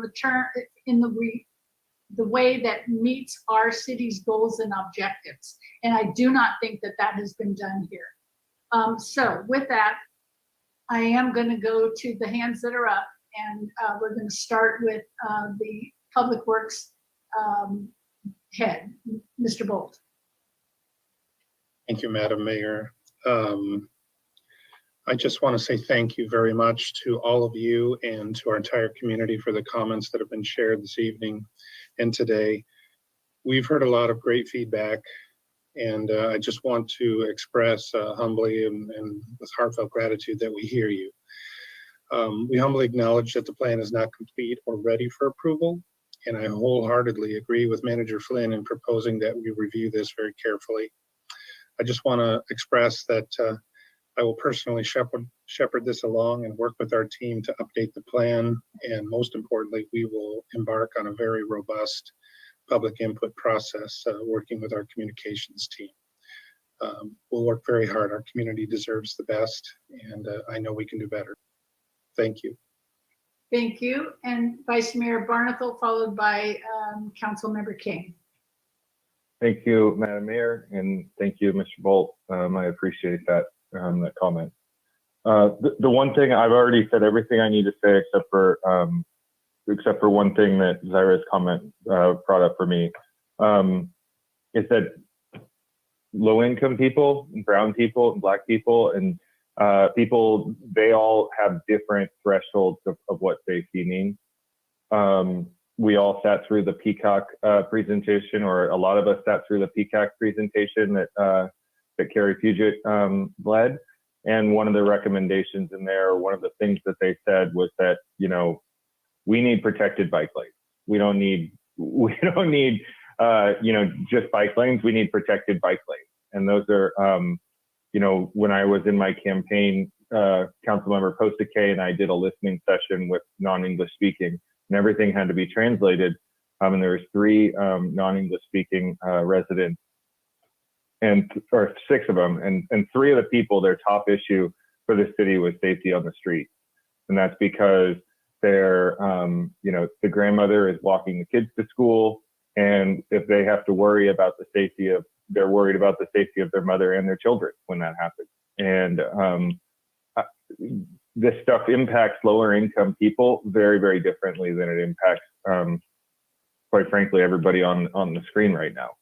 And so we do need to think about that, think about the locations of where our affordable housing's at, and think about, people's lifestyles, and make sure that we're centering equity and inclusivity in this work. So with that, I'll I'll yield all my time and I'm done. Thank you very much. Thank you, Councilmember King. Yes, if a motion to continue this is necessary, I will make that motion based on the suggestion of the city manager and everybody else. Thank you. Let me ask the city manager, do we need a motion to continue to a date certain? No, I don't think so. I think we need to take some time. And I do want to just underscore that I know this was a painful item for many, but it actually did help. It will help make this, this time hasn't been wasted. This will make a better report. I appreciate everybody's input. Okay, thank you very much. And thank you to everybody who spoke tonight. And with that, we're gonna take a 5-minute break before we move on to item 4B. And it is right now 10 o'clock, so we will be back at 10:05.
So thank you. We are back from recess and our little break. And we will go on to item 4B, which is resolution approving a memorandum of understanding between the jurisdictions of Cloverdale, Cotati, Healdsburg, Petaluma, Rohnert Park, Santa Rosa, Sebastopol, Sonoma, Windsor, and the County of Sonoma and the Sonoma County Waste Management Agency regarding implementation of Senate Bill 1383 regulations, and Patrick Carter will lead this discussion. Thank you, Madam Mayor. Doing double duty as moderator and staff member on this item. I appreciate your introduction of it. Apologize for the mouthful, but this item represents a region-wide coordination on an important issue, and that is the SB 1383, which is the reducing landfilled organics issue that's required by the state. Just for a little bit of brief background about the Sonoma County Waste Management Agency, also known as Zero Waste Sonoma. They are a joint powers authority, so it's groups of governments getting together, working on specific issues, and they work on waste-related issues and household hazardous waste. And part of what they do really well is the outreach and education on waste-related issues. So trying to leverage that strength, there is an MOU before the council tonight, a memorandum of understanding, an agreement between 11 parties, all of the 9 cities and the County of Sonoma and Zero Waste Sonoma itself, to really work on the education, outreach, and reporting functions that are required under SB 1383 regulations. Zero Waste Sonoma already does a lot of outreach and reporting on behalf of the city already. So this would just be adding one additional or just additional tasks to that reporting function of Zero Waste Sonoma. And specifically to kind of get into the major points of the MOU, it's to perform bilingual education and outreach consistent with the SB 1383 regulations in collaboration with the franchise haulers throughout Sonoma County. The city uses Recology, but there are also other waste haulers used by Windsor and Sonoma that are different. So kind of using that countywide lens that Zero Waste Sonoma has to examine this issue and try to provide some consistency. Notification of commercial eligible edible food generators of their food recovery requirements, because that's also part of reducing food waste is getting that edible food to hungry people instead of into the landfill. Designing container decals if that's necessary, consistent with the regulations. Notify the city of its annual procurement targets.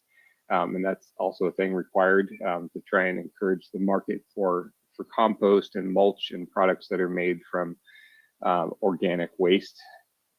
To submit the reports, to perform capacity and diversion planning, to assist the city in identification of non-compliant generators, and to encourage voluntary compliance. So I'd like to point out that the city is ultimately responsible for enforcement. So this is kind of a heads up role that Zero Waste would be providing for us, and the state requires that each individual city and county do the enforcement if necessary on that. Inspect the commercial edible food generator facilities annually, consider waiver requests on behalf of the city, and the city retains that sole discretion to grant that waiver or not, and to notify CalRecycle if there's an event of an emergency that prevents us from implementing those regulations. So that's what's on Zero Waste Sonoma's shoulders. In the MOU, the city has some requirements as well to make sure that we're in compliance with all the other requirements of SB 1383, like making sure our franchise hauler is performing the tasks that they're required to do, including the route audits, making sure that the containers are the right colors, and items like that. Adopting an enforcement ordinance, which the council just did the second reading of that ordinance tonight. So that one, we can check off that box. Sharing information with Zero Waste Sonoma so they can report to the state in a timely manner, and then ultimately enforcing those regulations within city limits. You know, one of the big questions would be on this MOU is there's these tasks that are required of Zero Waste Sonoma. How are they going to be able to accomplish that? They've hired a staff member to work with that. Right now, I believe it's half-time with the SB 1383 and half-time with household hazardous waste. So that's already in effect. So the other portions of it with the outreach and any outreach materials and deliverables and you know, collateral material to distribute, I would see would be fairly minimal. So a lot of these rate increases that Zero Waste Sonoma would need to be integrated into their revenue model have been done, but you know, they consider their budget every year, and if all 10 of the members, all the 9 cities and the county agree with this, they can just really bake that right into their rate model and make it pretty seamless from that perspective.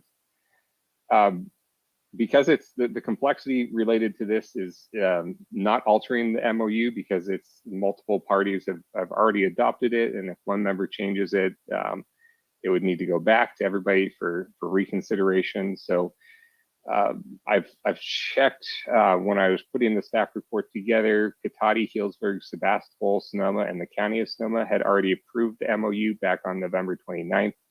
I believe other cities had taken that up in the time between now.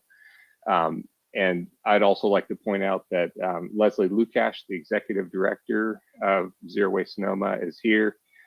She could provide some more details on who's adopted that in the meantime as well, if the council would like to know that information. But at that point, that's pretty much the summary of this MOU, and I'm looking to council feedback for next steps on this, but we recommend approval.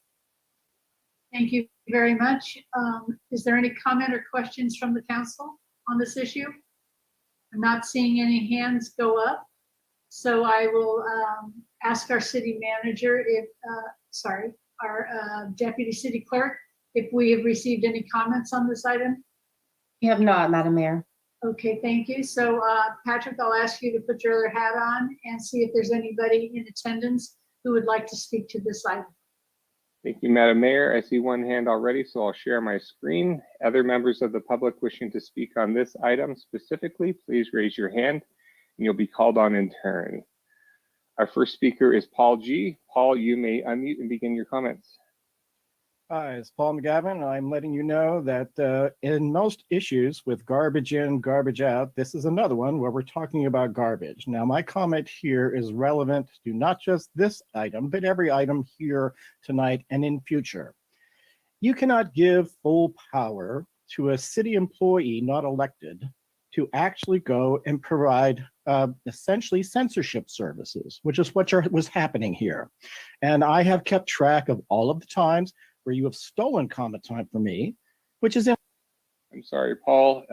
Your comment is not relevant here. If the city attorney would like to weigh in on whether the comments need to be relevant to this discussion, I'm happy to do so. But if not, we can move on to see if there's any other hands. I would like to just briefly, Patrick, if I may, Madam Mayor and Council, I know it's late and I'll make my comments brief. So the city council meetings are not actually a public forum under the First Amendment jurisprudence. They're a limited forum. What we're doing is conducting the public's business, and quite a bit of it, and there's no right on the part of anyone, even elected officials who are sitting as the legislative body, to disrupt that business from proceeding, and that includes staff and the public. The rights of participation that are provided are those that are specified in the Brown Act, and they're to be able to address and participate with respect to non-agendized items, but that are nonetheless within the city council's, in this case, the city's subject matter jurisdiction, and they are also to address agendized items and provide comments pertinent to those items when permitted. And otherwise, any other participation outside of that is out of order and disruptive of the conduct of the meeting. And so if folks were to be able to start out by making some reference briefly to the item that's the subject matter of the agenda item, and then proceed to monologue on other items, that would be tantamount to making this a public forum, like a public park is, where someone can carry a sign and picket or speak to whomever is there to hear them. This is not that kind of a forum.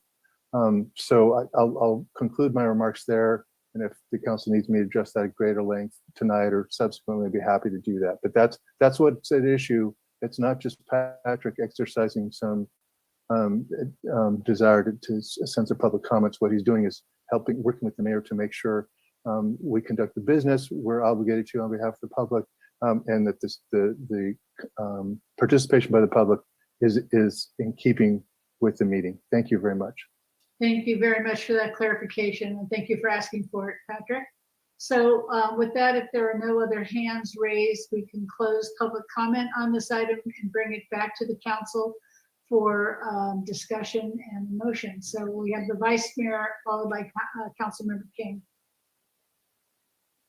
Thank you, Madam Mayor. I am enthusiastically in support of this, working together with the other counties to get information. I will move the item.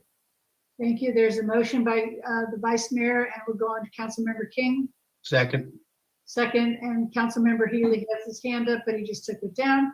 So no further comment on the council's part. So can we have a roll call vote on this item?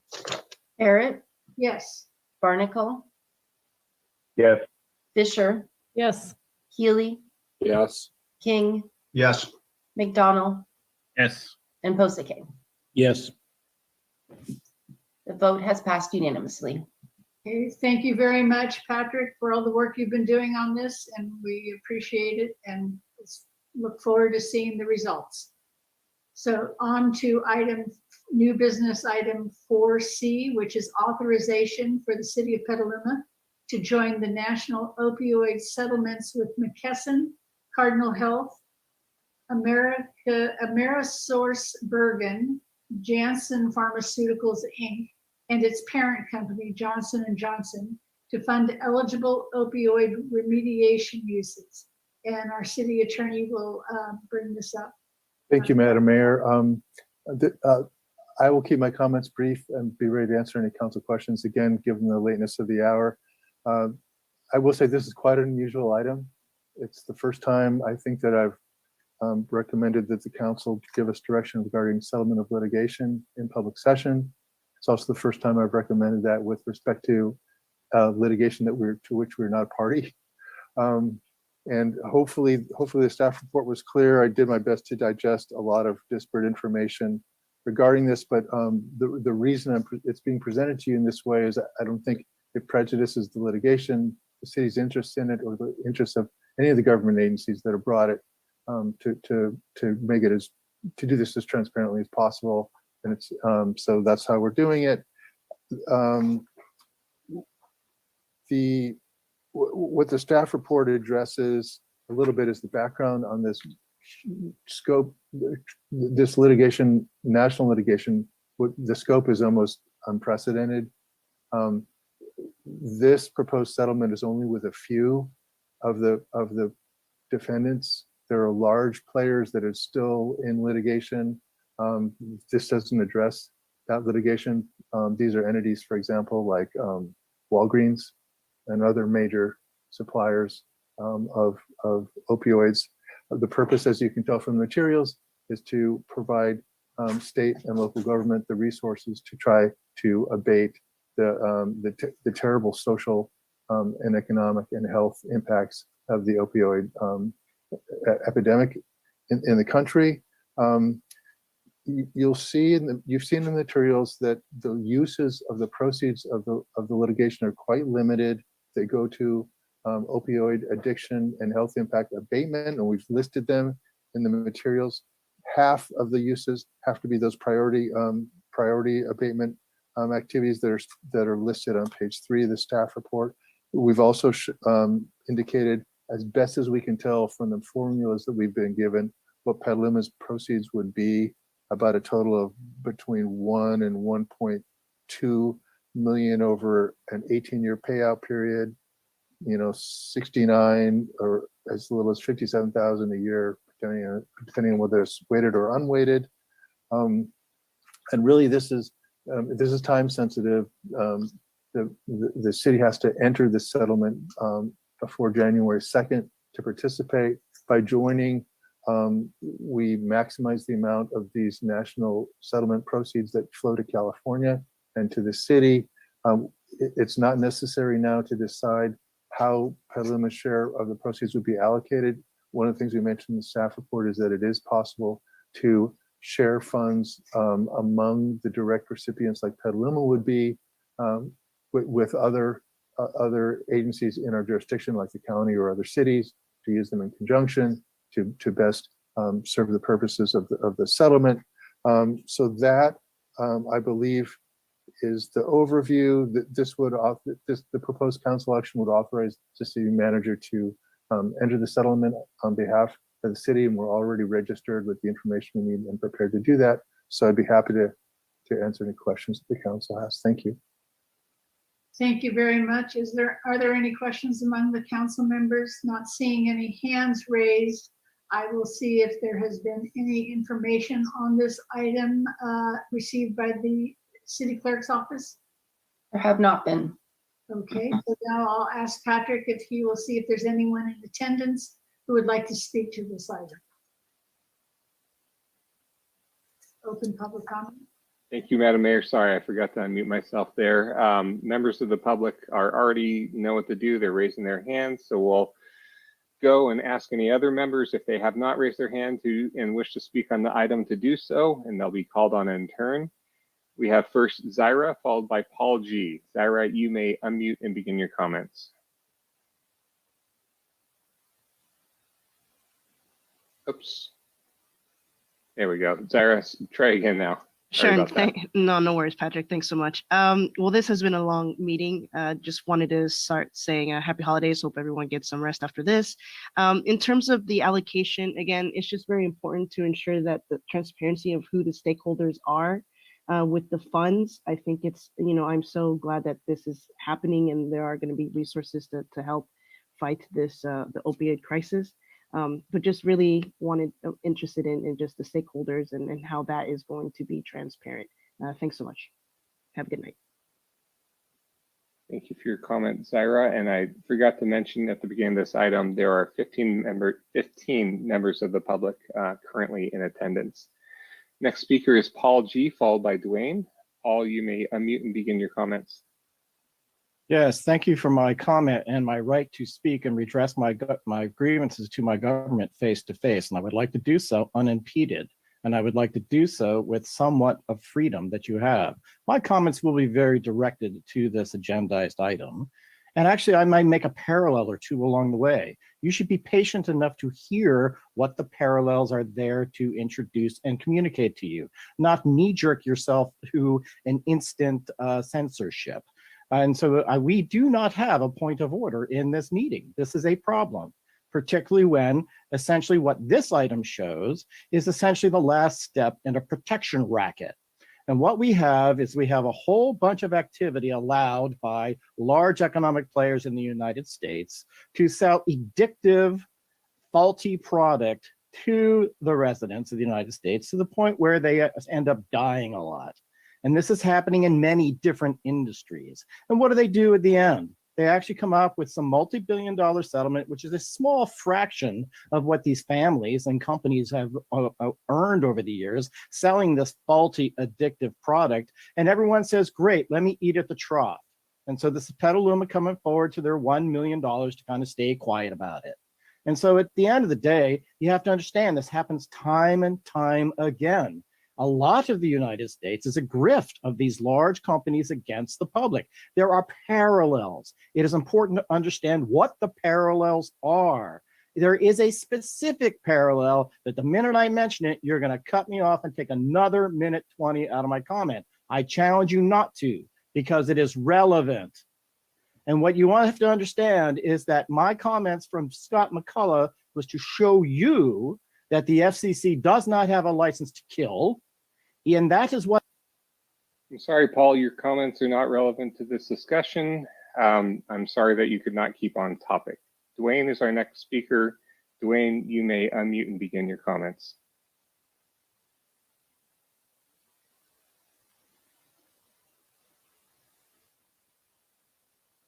Dwayne, are you there?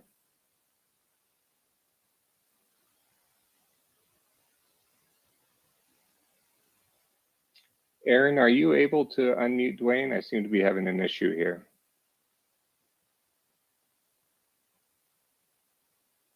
Patrick, I'm also having an issue allowing him to speak. Madam Mayor, I am not sure how to proceed with this. We should be able to allow Dwayne to speak. I'm going to see if I can promote him to panelist, if that would make it work. He doesn't appear to be muted, Patrick.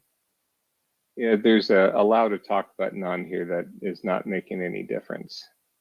Oh. Okay, Dwayne, try that now. Work? It does. There we go. Okay, thank you very much. I would point out that at one point, one of our presidential candidates some years ago said that corporations are persons too, quoting the Supreme Court. And I would like to look at what we would do to a real person who was killing not 50,000 a year for years, but just killing one or two. And we would put them in jail. We would put them in jail. If they were part of a conspiracy, we would put them in jail. And I would ask that we put the full board of directors of each of these companies that have been bringing opiates to our people, put them in jail, seize everything they have, not a few $1 million, seize everything they have. I would point out that there was a time in history when the British government negotiated Hong Kong as an opiate dealing facility and got cooperation from the government for distribution of opiates in China, and essentially collapsed the Chinese civilization. And here we are with people distributing opiates in this country, and we want to charge them a fourth of their profits. We want to charge them a portion of their profits, not every dime they made, not every dime they have, not put them in jail. Petaluma is willing to take $70,000 a year to put up with this, not send a demand to the judge that this outrageous settlement be rejected, that we prosecute these people, that we're willing to take $70,000 a year to let them kill our citizens. I'm asking you to reject this, absolutely out of question, that we reject it, and that we tell them that we're not interested in any amount of money. We are interested in seeing justice for the families of those people who lost loved ones to opiates, and who were deliberately lying about opiates, promoting and giving special financial incentives to doctors to overprescribe opiates. This is shameful that this would be even considered. Thank you very much, and I guess Merry Christmas. Thank you for your comments, Dwayne. Our next speaker is Sheila Baker, followed by Ben Peters. Sheila, you may unmute and begin your comments. Thank you. I agree with Dwayne very much. Please reject this. Thank you so much. Thank you, Sheila. Our next speaker is Ben Peters, followed by Taryn Obaid. Ben, you may unmute and begin your comments. Thank you, Dwayne, for inspiring me to speak. I agree this funding should be rejected. My friend died of an opioid overdose in the prime of his life. It was a very sad day for all of us, and the opioid companies are fully responsible, and this tiny amount of settlement will do nothing but bring sadness to us. Thank you for your comments, Ben, and sorry for your loss.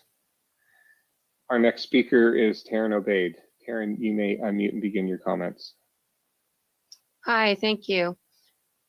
Sometimes I wonder, you know, Zen Buddhists believe that you should start every day contemplating your death, what it's going to be like when you're on your deathbed and you're on the threshold of passing into non-life. And at that moment, I feel that the net of what we've done as with our life opportunity, and whether the net is good or whether the net has really been not the best we could have done and not really what's right according to our inner compass that we've been blessed with in our souls, that's really our heaven or our hell. And I believe that every day we should really be conscious about doing the right thing.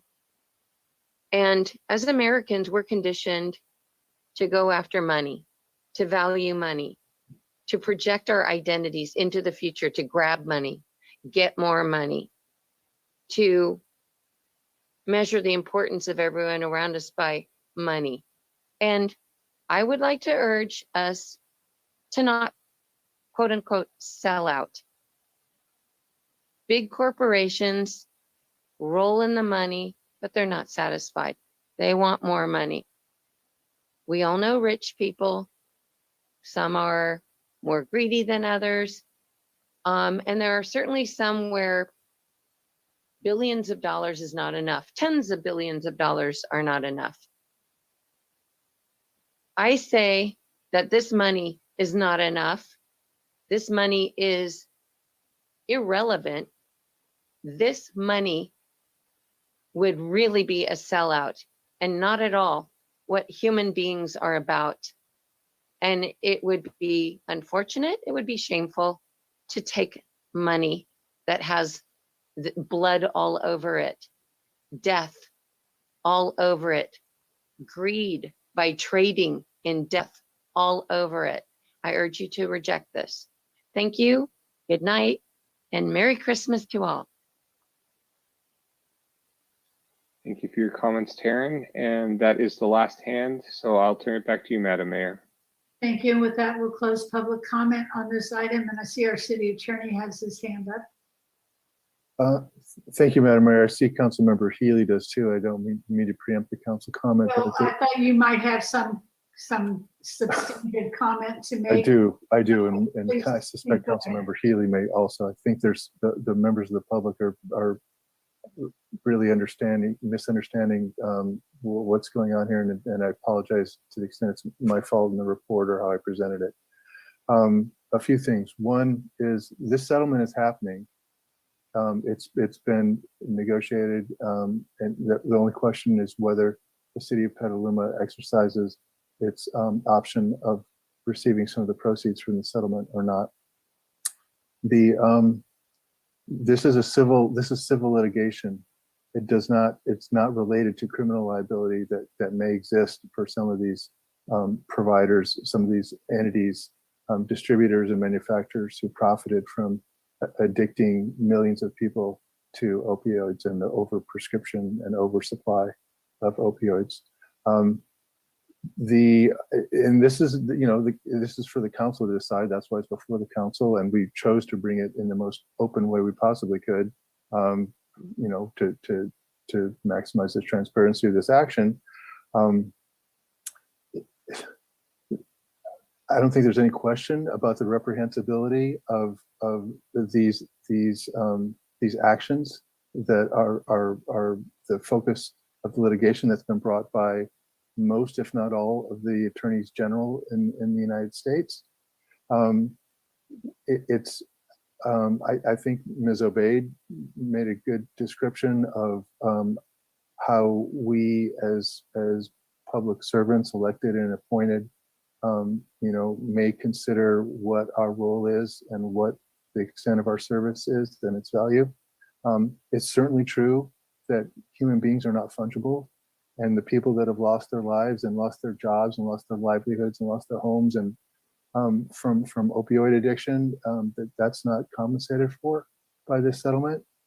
But what the settlement would do is provide funding for us to abate some of the effects locally, such as through programs for people who are shelterless and in relation to as part of substance problems. And there's a list of some very potentially locally beneficial programs that the funding can be used. So this is really just a question of not of window washing reprehensible conduct. It's completely unrelated to potential criminal conduct that may have occurred with what I think can fairly be treated as the tobacco of the 90s. This crisis. And I certainly don't mean to suggest otherwise, or to try to to forget to justify that. That's not the point of this action before the council. It's a very time-sensitive action to make it possible for the council to ensure some of those monies are available to the city of Petaluma to try to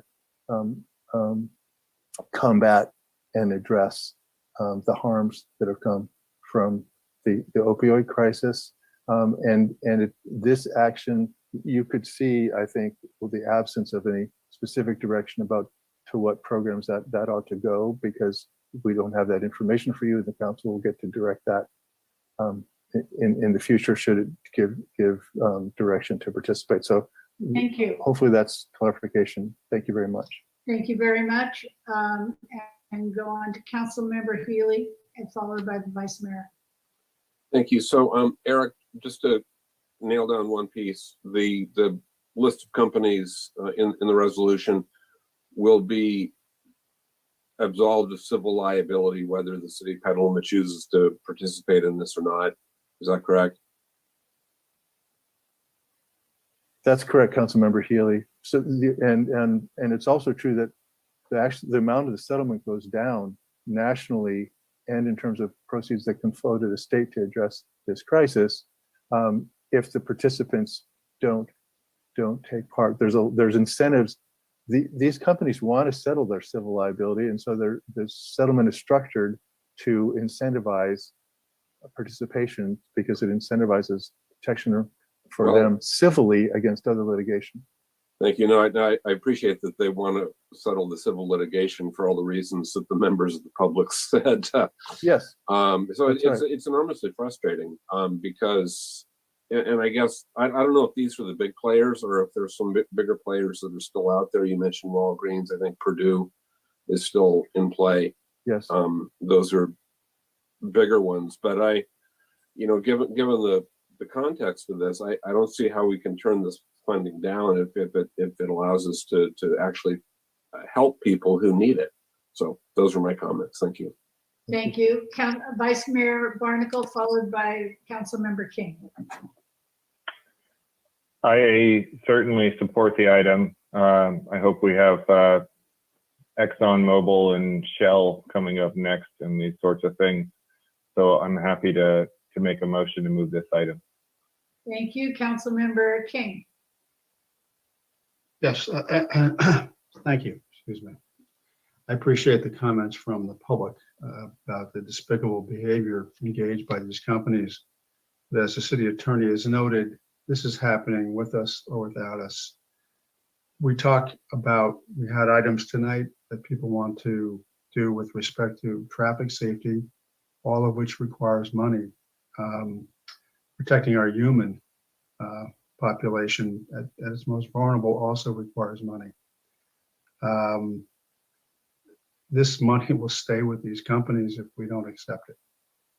I don't see any good from that, but I do see some good opportunities here. So I will second the motion and I'll be supporting this.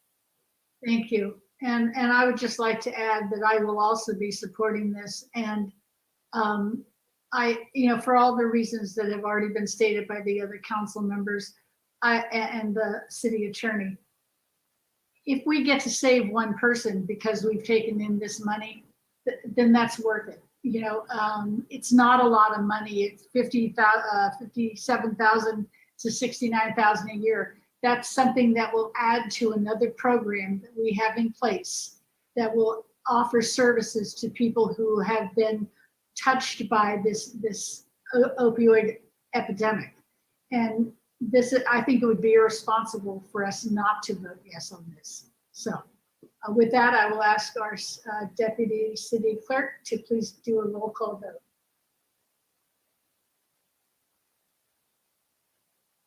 Barrett, Yes. Barnacle, Yes. Fisher, Yes. Healy, Yes. King, Yes. McDonald, Yes. and Posake. Yes. This passes unanimously. Thank you. And thanks to everybody for a very content-rich meeting. We had a lot to talk about today, and a lot of it was sort of unpleasant. But I think we have moved the ball down the line, and that's what it's about. So I hope everybody has a good end to the year, a good holiday season if you celebrate it, solstice, whether you celebrate it or not, and have a good relaxation, and we'll see you at the beginning of 2022 and a new year. So good evening. Evening. Thank Happy you. New Year, Holiday. everybody. Good night. all. Take care all.